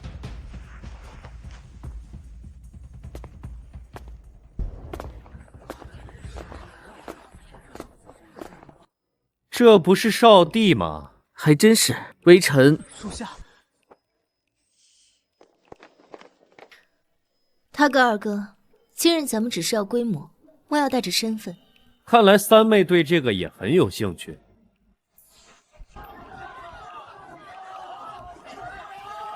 没想到这次要改革科考，竟然把这么多当代大儒都轰动来了。翰林院大学士秦钟，秦路书院张子霖，礼部尚书吕昌，北慈圣庄飞扬。这庄飞扬当年可是连续2次高中状元，但都拒绝入宫。大梁半兽才人皆汇聚于此，还有南诗仙柳清风，他们的文辞风采我都非常喜欢。这次玩得很大呀，不知道赵大人该如何收场。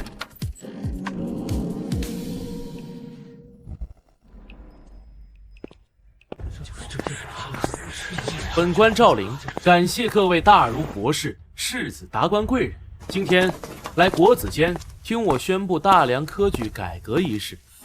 你就是赵林？您是？我乃翰林书院院长秦钟。一个黄毛小子竟然要宣布改革科举，你才读过几年书啊？就在那里满嘴放屁，你是要笑死我吗？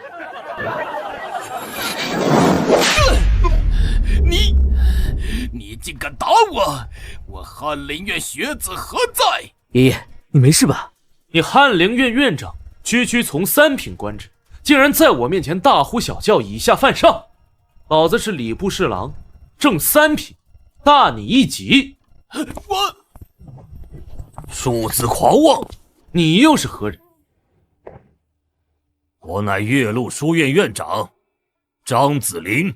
那你官更小了，只有4品，你也要以下犯上了？我和秦院长虽然官职不如你，但教书育人几十载，门徒遍天下，不乏达官贵人。你如此目中无人，就什么都不怕吗？我怕个毛！我怕我就不会站在这里。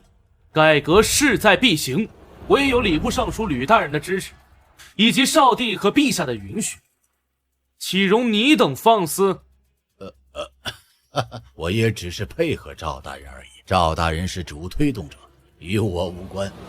这小子胆子也太大了，竟不把任何人放在眼里。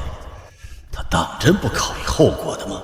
别说吕大人同意，哪怕少帝是陛下，我庄飞扬断然无法接受什么科考改革。我柳清风也不认可。北慈圣、南诗仙都站出来了，还有我代表京城士子，不同意科举改革。什么文科理科，什么学好数理化，都不如《诗经》精义奥妙。我们不需要这些外门邪道，国子监遵循的是国子监的事儿，与我们无关。对，我代表岳麓书院不同意。哼，我代表翰林书院不同意。这赵大人怎么办？我就说没那么容易，现在看你如何收场。大人等着看好戏就成。爹，我们要出声支持吗？若现在出声，无疑引火烧身，静观其变吧。这比我想象中的热闹啊！三妹，你担不担心赵大人？这帮读书人骨子里还是有狠劲儿的，万一赵大人被他们激动给打死的话，恐怕会成为千古笑柄。赵林，也就这点手段吗？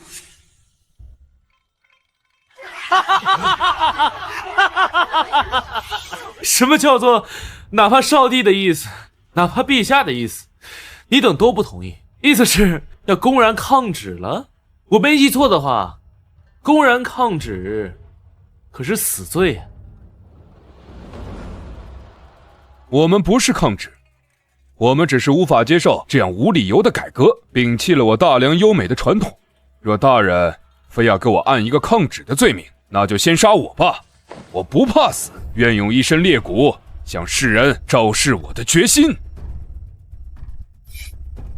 庄兄如此豁达，那我柳清风也不甘落后，要杀就杀了我吧。当真以为我不敢杀？来人！使不得呀，赵大人，你若真杀了他们，事情可就大了。区区白身竟敢威胁朝廷，死不足惜，任何后果我来承担。给我杀！头铁的家伙，杀了他们，事情必然朝着无法收场的局面发展。到时候上头为了平息天下文人的怨气，必然会把你当着世人的面千刀万剐。此二人公认违抗少帝旨意，等同造反。3、4会省都审了，给我杀！有任何责任，我赵灵担着。住手！微臣拜见少帝陛下。赵林，你推动科举改革，就这么推动的？少帝何意？科举是大梁的根，改革是一件重大的事情。我虽然将此事交付于你，但也容不得你滥用权力，用血腥暴力的手段去残害文人。少帝殿下，您一定是受此人蒙蔽，才同意改革科举的吧？是啊，少帝，您要擦亮眼睛啊！这种乞丐出身的存在，怎么可能让他把手伸到这块来？这不是想让咱们大梁都乱套了吗？少帝殿下，我等死不足惜，但求死得其所。我们的心情是大梁千千万万读书人的意志，还望少帝陛下给我们读书人一个公道。赵林，我虽同意你改革科举，但从此刻起，你不能使用一点暴力手段。若你无法说服天下人，那天下人如何服你？少帝英明。既然少帝都发话了，那我只能不杀你们了。哼，让你失望了。你莫不是以为你说要杀我们，我们就会屈服？但我们读书人的脊梁比你想象中的硬。我们今日天下读书人雅聚于此，不欢迎你这个乞丐，赶紧滚！滚呐！滚呐！你们脊梁硬，我想问为什么硬？凭我们满肚锦绣文章，墨染双袖，不与你等凡俗世子为伍，所以我们脊梁硬。也就是你们自视你们文采飞扬，觉得自己很了不起嘛？你别给自己找文雅的理解，你就说我这么粗鄙的解释是对还是不对？至少我们的文采，让我们跟你不是一个境界的人。你们都这么认为是吧？当然。那好，既然如此，那我今日便在此射泪。射泪？射什么泪？我一个人挑战全大梁的文人，诗也好，词也罢，你们全都可以来挑战我，无论是车轮还是群殴，来者不拒。你们听到他在说什么没有？他要挑战这里的所有的文人。他疯了，这个乞丐疯了。这是或许是给自己找个台阶下。大人，你看他，小人嘴脸，应该气糊涂了。佩服佩服，赵大人的勇气可嘉啊！入戏太深，自己都信了。哼，还单挑所有文人，随便找出一个，他这辈子都无法企及。你是认真的吗，赵林？你们还要叽叽喳喳到什么时候？读书人、文人墨客谓之君子，而君子一言则驷马难追。我话已经放出来，你们是接战还是不战？你要战我便战，不过如果你输了，你要如何？但凡谁能胜过我，科举改革之事我永远不提，而且我将立刻引咎辞职，终身为乞。这可是你说的。但若你们任何人都无法胜过我，那你等大儒必须3跪9叩，孝敬茶水，行束修之礼，拜我为师，助我改革科举，任何人都不得再提异议。哼，拜你为师，你也配？就是，黄口小儿也不怕闪了舌头。意思是你们不敢了？你们的风骨呢？你们的骨气呢？还说我夸夸其谈，原来是一群没胆子的臭酸儒啊！你，好，如此这般，我岳麓书院张子霖接了，我翰林书院秦钟也接了，我庄飞扬也接了，我柳清风也接了。我爷爷和张院长乃是当世大儒，无可厚非。还有慈圣庄飞扬、诗仙柳清风，哪一个不是我大梁文坛顶尖？随随便便都能将他打得落花流水。我也真是佩服他还能稳坐泰山的勇气。难道赵大人的文采也十分出众？哼，我越来越好奇了。唉，何必自取凌辱？好样的！你们谁先来？还是全部来？哼，老夫最近有个对联儿，你若能答出，便算你赢。请出题。一叶孤舟，做了2、3个骚客，启动4桨5帆，经过6滩7湾，历尽8颠9簸，可叹10分来迟。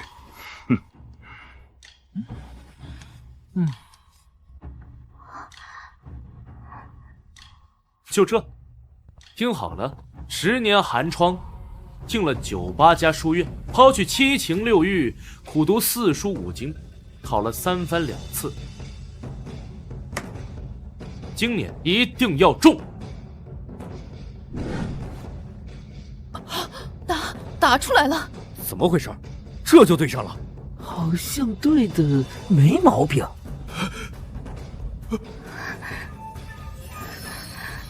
爷爷，您轻敌了，怎么能出这么简单的对子？快重新出一个。下一个。哎，慢着！怎么，堂堂翰林院院长要赖账？我刚刚那联儿太简单了，我想重新出一。下一个。没关系的，爷爷，只要他输一次，他还是输，您只是大意了。我来，没想到你还有2下子，但这次我不会像秦院长那么轻敌，我也用对子。节约时间，速说。听好了，烟锁池塘柳，烟锁池塘柳，这不是翰林院100年未解之联吗？怎么拿到这儿？对不出他就输，而且愿赌服输，没有后悔的余地。五行联每个字代表一个属性，而且又能构造成一幅绝美的画卷，想对出来千难万难。哎呀，闹剧止步于此喽。烟锁池塘柳吗？听好了，炮阵海城楼。炮阵海城楼？什么？就这么对出来了？天哪，真对出来了！100年绝对，又怎么片刻对出来了？这怎么回事？他不就是个乞丐吗？这怎么可能？不知道啊！不可思议，不可思议呀！这对得10分工整，这连我都没想到。哈哈哈哈哈！赵大人又赢了。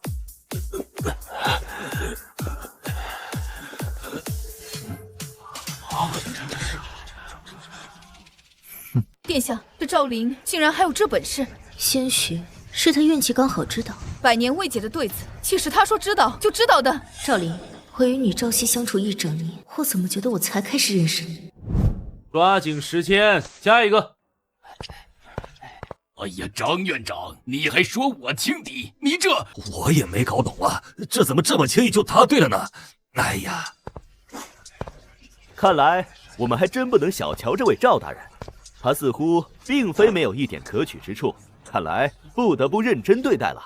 你就是那个号称诗仙的柳清风吧？天下人给的虚名而已。虚名？我看你还挺享受这样的虚名。我觉得不该叫虚名，虚伪更合适你。你不扯淡了，出题吧。我等文人皆是高风亮节、高处不胜寒之人，你懂什么？你懂不懂我背负诗仙的名头需要承担多少？你知不知道我内心有多么孤独？你的孤独？那你可知我的孤独？既然你我都是孤独之人，那你我便在一炷香之内以孤独为题作诗一首，如何？如你所愿。我已经做出来了。这么快？对，就是这么快。这人似乎并非草包，说不定真能出诗。不过这么短时间，能出什么好东西？那行，你可以先吟你的，我时间充裕，我不急。柳兄，你可别阴沟里翻船了。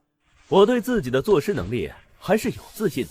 他这个人脑子转得快，之前国子监出了几道歪脑筋题都被他答对了，所以对对子应该也是他刚好擅长的领域。但作诗不一样，那得有底蕴、有情怀、有思想的人才能做出来的。他估计能做首打油诗就不错了。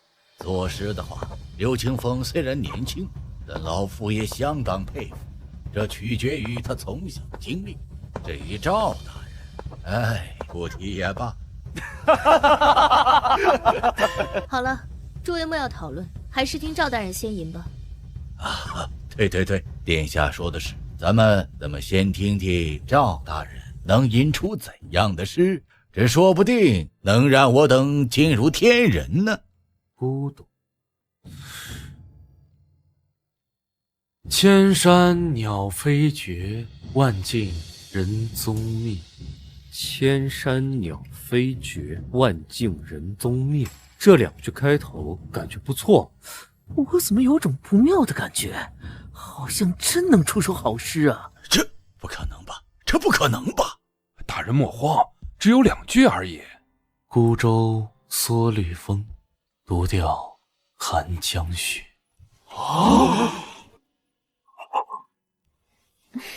赵灵，你的内心竟然已经古代到如此程度了吗？孤舟蓑笠翁，独钓寒江雪。此等诗词堪称千古绝句啊！怎么可能？怎么可能？你怎么可能做出这样的事来？是等你把诗词做出来，还是下一个？我输了。这赵灵似乎很厉害啊！何谓天才？难道说的就是赵大人？他竟有如此文采，一句独钓寒江雪，竟压得当代诗仙认输。你们都觉得我只是一个靠着答题逆袭的乞丐，都认为我毫无文墨，就对科举指手画脚，夸夸其谈。但如今事实摆在面前，你们还有什么可说的吗？还有我未出题，你不要高兴得太早。你就是一个词圣庄飞扬是吗？一首《采莲子》堪称我大梁传世佳作，连领国都有不少仰慕者。你知道就好，所以我要与你比词。好啊，比词怎么比？只要你能做出一首能够超越我采莲子的词，我立刻拜你为师，并送束修之礼。高招啊！若临时作词，说不定真有那么一点几率让赵大人给临时抱佛脚赢了。但让赵大人现场做出超越那堪称传世佳作的采莲子，恐怕没有任何机会。可之前那个100年未对出的对子，不就被他对出来了吗？还有那首诗，奇迹不可能一直发生下去。怎么，你不会是怕了不敢接吧？刚才不是那么狂傲的吗？吓我一跳！我还以为真要拜你这个乞丐为师呢，估计会把我张家祖上都气死。赵灵，你已经证明你自己了，就算输了也没关系。殿下说的对，赵大人，你已经很厉害了。我也觉得他挺厉害的了。如果真要改革，我倒是可以研究研究。既然你无心再战，那就认输，辞掉你的官职，安心当乞丐吧。谁说我认输？你的挑战我接了。那你倒是做，我也给你1炷香时间。不用了，我已经有了。青玉案，元夕。不会吧？他连词都……东风越放花千树，更吹落星如雨。宝马雕车江满路，凤箫声动，玉壶光转。一夜鱼龙舞，蛾儿雪柳黄金缕。笑语盈盈，暗香去。众里寻他千百度，黯然回首，那人却在灯火阑珊处。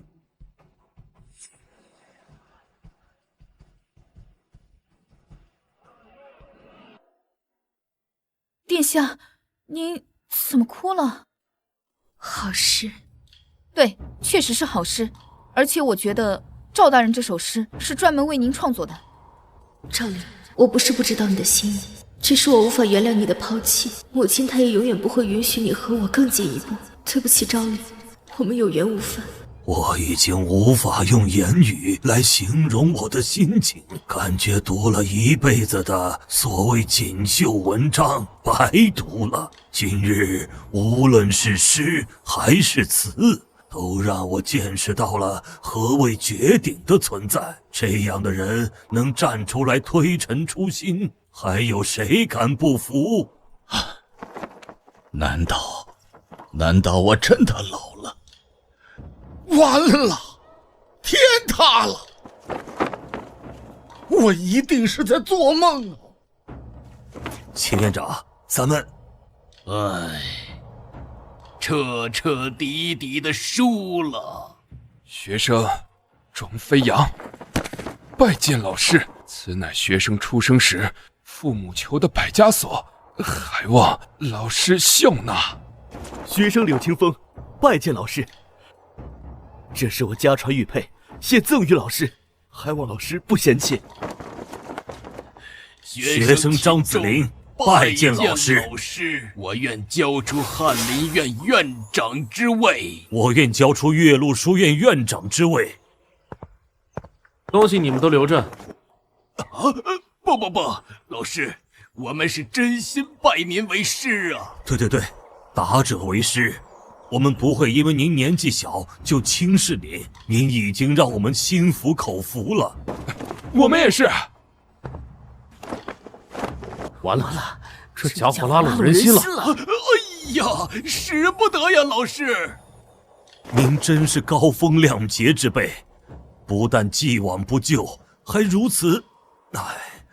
我们先前真的是太狂妄不堪了。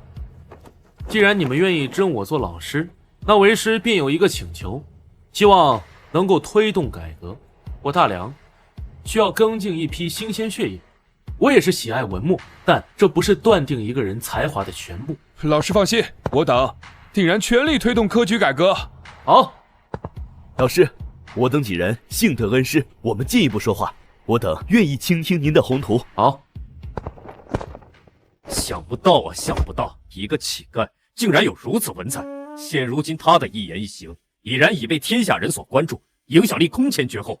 哼，我听说现在要拜赵林为师的人已经排了几天的长龙了，拜他为师竟然成了当下最热门的事情。三妹手里有这样的人，咱们兄弟俩距离皇位更远了呀。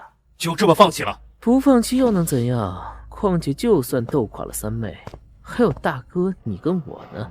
二弟，你果然没跟我齐心。齐不了的，大哥，皇位只有一个。我也想得很明白，与其让你坐上去，或者三妹坐，对我来说似乎都差不多。而且大哥你北域兵强马壮，你若登基，我这个南王还坐得稳吗？二弟，我可以跟你划地而治，你当你的南地，我当我的北地，将大梁一分为二，但实际同属一国，如何？大哥真愿意这么做？当然，只要你愿意全力助我。算了，口说无凭，哪怕你我亲兄弟，我也不敢冒大不韪帮你做这种事情。你不相信我？这样，我可以写一道诏书，将南边划分于你，等成就大业时，你便能高枕无忧了吧？大哥，此话当真？当然，我这就准备诏书。最近辛苦你了。陛下，微臣何德何能？咱们可是老乡，你这样身份了不是？北域30万，南域15万，这45万兵权在老大老二手上，我始终不放心。这是当初先帝为了制衡你，才将兵权交给2个皇子的吧？你能猜到也很正常，所以得收回来。太师乃是三公之首，又是天下监军，得撬开太师的口才行，这样会容易得多。不可能，余春秋是老皇帝的人，他对大梁忠心耿耿，他不可能让大梁成为我的一言堂。而且，谁知道他背地里在想什么？可若不是一言之堂，这些皇子心怀鬼胎，若雪的皇位也必然坐不稳。哦，那该如何是好？走一步看一步，若太师心有猫腻，我也绝不留情。你呀，够狠！余家世代忠良，身怀丹书铁券，免死金牌。我若动他，恐怕天下人都会诟病我，会对若雪造成极大的影响。所以，我动他何事？让我来背负这个罪孽好了。母皇，赵林，怎么会在您的寝宫？是我找赵大人聊聊天的，你二人何事这么慌张？陛下，北燕大军已经借寻人为由踏入我大梁防线。北王呢？北王奋起抵抗，损伤人马5万，但依旧难以抵挡，所幸战事暂歇。北燕派来使者，两国交涉中。赵大人，你觉得该怎么办？能怎么办？跪回去。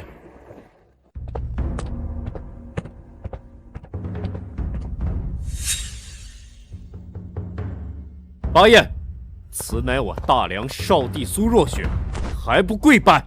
哼，笑话！你们大梁要跟我弄这一出的话，那就没有谈的必要了。大燕铁骑长驱直入，到时候谁给谁跪拜，还另说呢。你，大哥莫要激动，如今北燕大军势大，您又小败其手，还是莫要激动的好。我拜？哼，不是殿下非要逼着我偿还半年赋税，我把这钱花在公事上，我会拜。朝廷没有单独拨款建造宫室吗？北王的意思，你是怪殿下了？我没说，你分明就说了。但大哥说的也不无道理吧？北域面对大燕铁骑，竟然还要被逼着还钱，就算公事上影响不到，但士气肯定也会，所以才……别这么说，少帝也是听信了某人谗言嘛，也不能全怪少帝。吕大人，如今赵大人门徒遍天下，有些话您可别乱说。哈哈，看来大家心知肚明，我又没指名道姓谁，南王爷也能说出来。那老朽只能倚老卖老了。对，就是指赵大人。赵林如今势大，朝廷中必然有许多人嫉妒，稍微挑起一点火线，必然会引起非常好的效果。大哥所言极是，那就趁着北燕使臣这件事情，把赵林处理了。我已经有办法了。你们少说两句，今日还有重要的事情。我不是来听你们吵架的，大梁少帝。如今我大燕与你们两国已经兵刃相见，现在战事暂停，你看是出个解决方案，还是说咱们继续打下去？如果我大梁示弱，若打下去，恐怕……殿下，您不用惧怕这些蛮夷，只要你一声令下，我定身先士卒，和他们死战不休。大哥，我们都知道你不惧他们北燕，但实力确实有些差距，还是从长计议吧。对，还是别打妙。三妹啊，三妹，看你如何收场。我刚才说的，贵使怎么决定？北王爷心真狠啊！为了敲诈自己国家，竟不惜搬弄是非。我北燕是打算入侵，但只是打算，还没入呢。总之，到时候我会故作败事，然后你趁机讹诈朝廷一笔，所到好处，我欺你3。这3层和白送有什么区别？我当然想要，不过，是不是还有附加条件呢？到时候你……形势不太对，赵林怎么办？别担心，有我。你想怎么解决？很简单，只要你们大梁能够赔偿，这件事情便停歇。赔偿多少？白银1亿两，粮草200万担，此事可歇。你狮子大开口，居然要这么多！殿下说什么你都不能同意。可若不同意，北燕打下来。巴彦，你提出的要求太过分了。哦，这样啊，可以，我打个对折，白银5000万两，粮食100万担，但有个附加条件。什么附加条件？我要一个名叫赵林的人的项上人头。赵林与你无冤无仇，你为何要说这样的话？此人妖言已经传到我北燕，甚至不少我北燕人才都想入你们大梁来拜他为师，所以我北燕大王已经说了，此人必须死。若答应这个条件，我北燕可以签订10年停战条约，保证10年内不滋扰大梁边境。10年啊！若大梁能喘息10年，好处有多少，不用多说呀。难道真的要让赵大人死？虽然这能让大梁松口气，但这欺人太甚。若我大梁兵强马壮，赵大人，对不起了啊。这，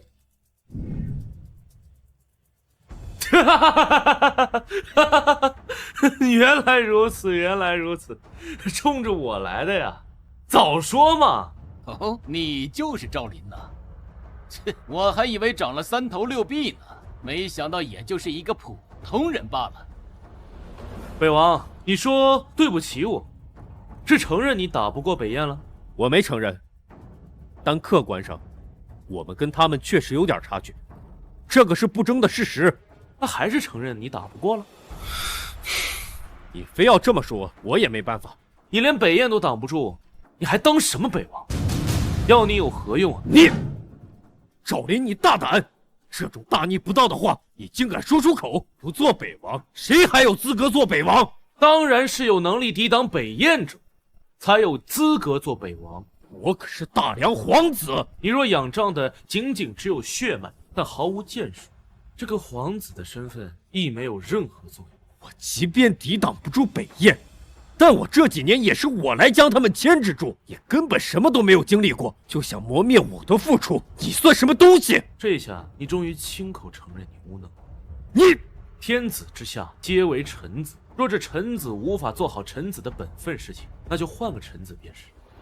苏信，你既然已经亲口承认你无法抵御北燕，那就赶紧交出北域的兵权吧。赵大人说就是我所想。大哥，既然你已经亲口承认无力阻挡北燕，那就麻烦你交出兵权，我会另选良将镇守北域。毫无征兆，毫无征兆，居然毫无征兆的就顺水推舟要收走老大的兵权，而且有理有据。完了，老大真是投机不成，把命都捉进去了。若成功让他们收走老大的兵权，那我恐怕就难了。殿下，北王应该只是一时失言罢了。赵大人用不着如此上纲上线。北域兵权若轻易从北王手里脱出，恐怕会引起动荡。老臣也这么觉得。臣附议。你们大梁人真有意思，你们北王也算得上个厉害角色了。他尚且无法抵挡我们北燕，你们若换人，恐怕我北燕再无顾忌，定驱兵南下。我现在得帮他说几句话，不然这次不但捞不到好处，还白来一趟。这家伙也是，竟然被人将了一军，哎，太傻了。使者的意思是我大梁除了北王能和你们较量一下，其他人都不行了？自然。你很了解我大梁吗？为什么能说出这种话？感觉你在帮腔？我什么帮腔？我只是实话实说。不但这个外国使臣帮腔，连我们自家人也在帮腔。难道是我赵灵出现幻觉了吗？这是什么情况？各位，赵林，你这么想拿我北域兵权，你拿走了，难道你就能抵挡北燕，就能让北燕不侵犯我大梁？我当然能，我当然能。听听，听听，你领兵打过仗，你能解决北燕和大梁的千古问题。我若解决，你交出兵权。我，你刚才不是还在嘲笑我吗？怎么，现在怂了？行，我答应你。如果你做不到呢？那就如你所愿，该赔偿赔偿。毕竟你都说了，顶不住北燕，我们除了赔钱又能怎样呢？另外，我这条命也一并搭上，这样能减少一半赔偿的款，何乐而不为啊？好，我答应你，但我只给你1天时间。你若解决不了，我亲手杀了你；若你解决了，我立刻交出兵权。行，但你得先写下文书，将兵符拿出来，交给一个中间人，免得等下翻脸不认。想得美！我可不会提前写什么文书，更不会交出兵符。大哥，我知道你什么意思，我不会做这个中间人。朝堂之上，你可以选一个你信得过的。说赵林做不到，兵权还是你的，他的命由我亲自取，你意下如何？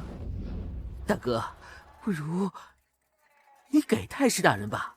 太师大人两朝元老，又是百官之首，相信他绝对公正。赵林现在把我架在火上烧烤，我若不答应，恐怕此事难休。虽然他脑子好使，但北燕岂是那么容易乖乖听话的？好赌啊，这是一场。行，就这么办。军令状我已经立好，兵符我也已经交出。若赵林能完成，兵符和军令状便给他；若他完不成，那就由我杀了。其实老夫是不支持你这么胡乱赌，但事已至此，我只能当个公证人。少帝殿下，微臣没有僭越的意思。无妨，太师大人，您有这个资格当公证人。北燕使者，现在由我接待你，请你随我来。哼，你算什么东西？我凭什么随你来？你不来？好，雅公公，带到演武场。胡闹啊！巴彦可是北燕大府，赵林如此对待大府，不是要把两军的矛盾给激发吗？还是去看看吧。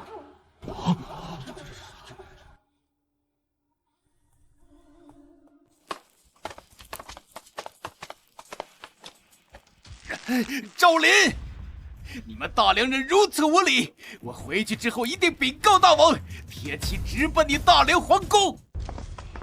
哎呀，这是在做什么？怎么能把使臣给绑住了？这是要把事情闹大呀！得赶紧去把使臣放开。赵大人思路一向很清晰，今这是怎么回事？有点过了。看到没有？这就是他的办法，羞辱北燕使臣，这分明是更加激化矛盾。少帝，还是下令将使臣放开吧。赵大人最近发明了一个新武器，原来就是打算拉到北域去和燕国较量的。今日使臣既然前来，那正好可以提前给他们看看。武器？那个黑黝黝的铁块是武器？怎么可能？这东西看上去又笨又重，拿到战场难道是用来撞城门的？可是北燕是游牧民族啊，根本没有城门。到底是怎么用的？等下很快便知。北燕大军直趋我大梁皇宫，对，你死定了！希望你等下还是这么硬气。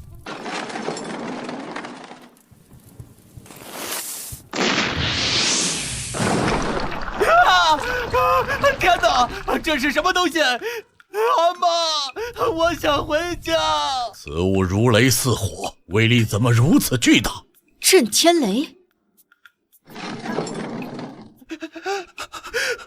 你想干什么？别胡闹，别胡闹！你说我这东西能挡住你们北燕的铁骑吗？挡得住，挡得住！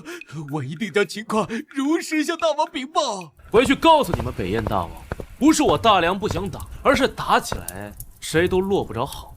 但如果你们还要滋扰我大梁边境，那便会有无数个这样的武器矗立在你北燕国门。我知道了，我知道了。我们本来就没打算立刻入侵大梁，是你们大皇子苏建，他说配合他敲诈你们朝廷一笔3七分，我才答应来的。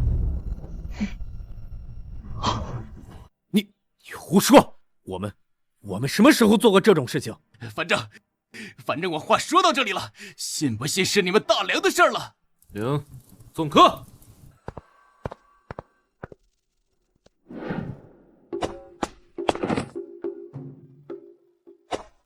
你们别搞错啊！我没有，那家伙只是在色厉内荏，想离间大家的关系呢。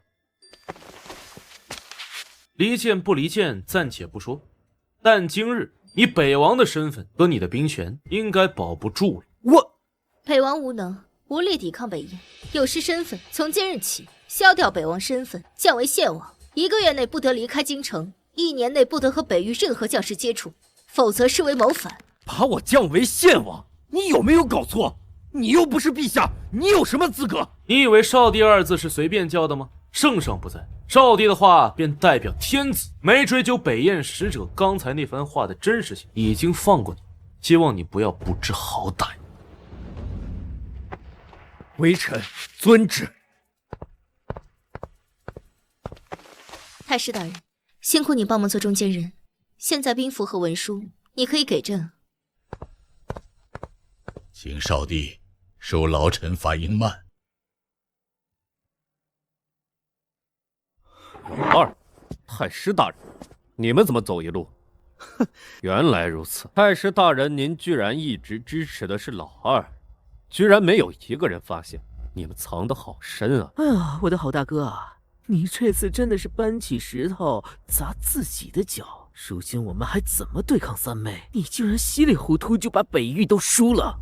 还不是那个赵林，我怎么知道他如此犀利？不但如此，还弄出一个威力极大的武器，把北燕使者给震慑住了。现在说什么都晚了。不晚。什么意思？你刚交出兵符，若现在立刻动身去北域，赶在三妹收回兵权之前拥兵造反。这真到这一步了？这是你唯一的机会了，也是我唯一的机会。但赵林手里的武器……放心，我这些年秘密安排5万南军半城的百姓潜入了京城，届时你我里应外合。哼，女人掌政，成何体统？薛瑞也就罢了，竟然不顾我劝阻，强行要把皇位传给自己的女儿。唉，该做个了断了。行，那我这就去动身。不对，我得乔装一番。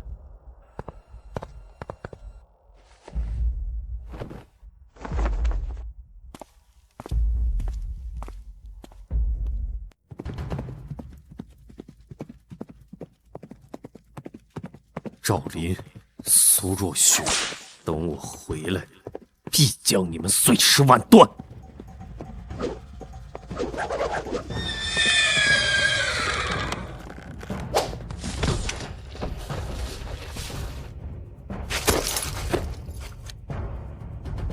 你们什么人？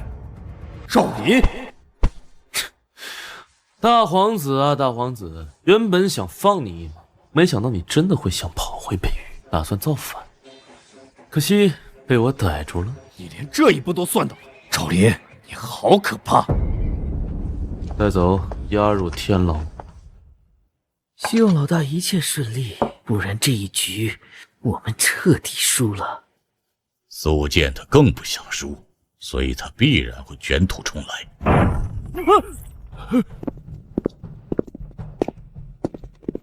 不用等他了。他在天牢什么都知道。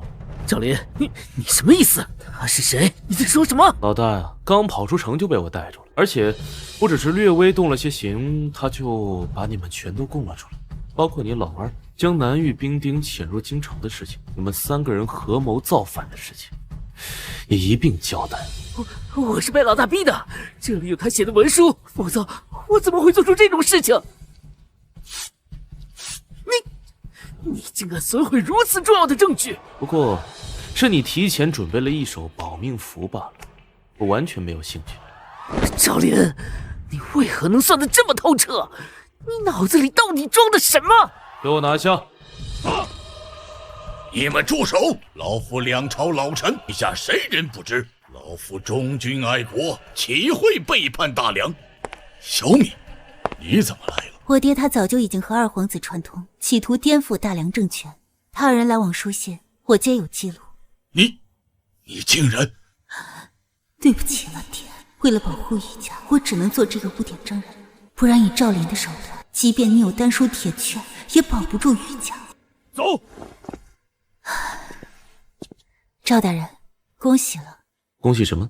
恭喜你完成了自己的承诺。是啊，而且我的思想，我的弟子们已经继承了。我保护的这只雏鹰，也该让它自由翱翔了。你要走了，舍得吗？我会为你披荆斩棘，扫除一切阻碍。舍不得，也要走。赵灵已经为若雪扫清一切障碍了吗？这么快，替我谢谢他，顺便杀了你。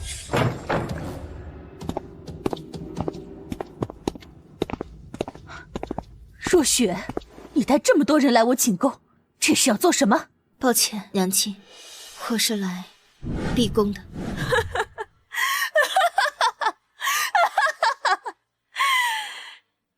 你真敢啊，若雪！我可是你娘，你竟然要逼宫！赵灵为我做的够多了，我不许你这么过河拆桥。我是为了你好，你可知那个人脑子里的真是有多可怕？他若想要，你的皇位根本保不住，他必须死！不行，赵灵是我的人，他是为我而来的，我的人就该我做主。娘，现在我掌握了所有兵权，还有御林军，以及你的护龙卫，都顺应了我。您只有雅公公和他的暗卫，您什么都没有了。你也够累了，所以都交给我好吗？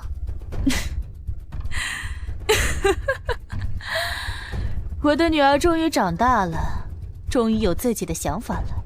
如此，这大梁江山，我就能放心交给你了。诏书和玉玺早就已经给你准备好了，迟迟没给你，就是在等今天。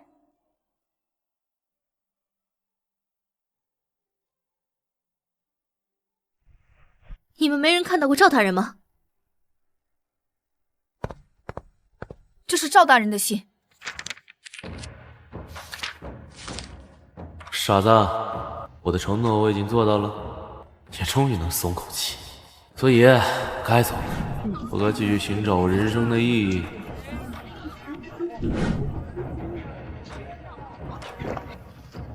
你也该照顾好你的国家，无念。为什么？为什么？明明我已经原谅你了，你为什么要在最后走？去，给我找到他，一定要找到他！是，陛下。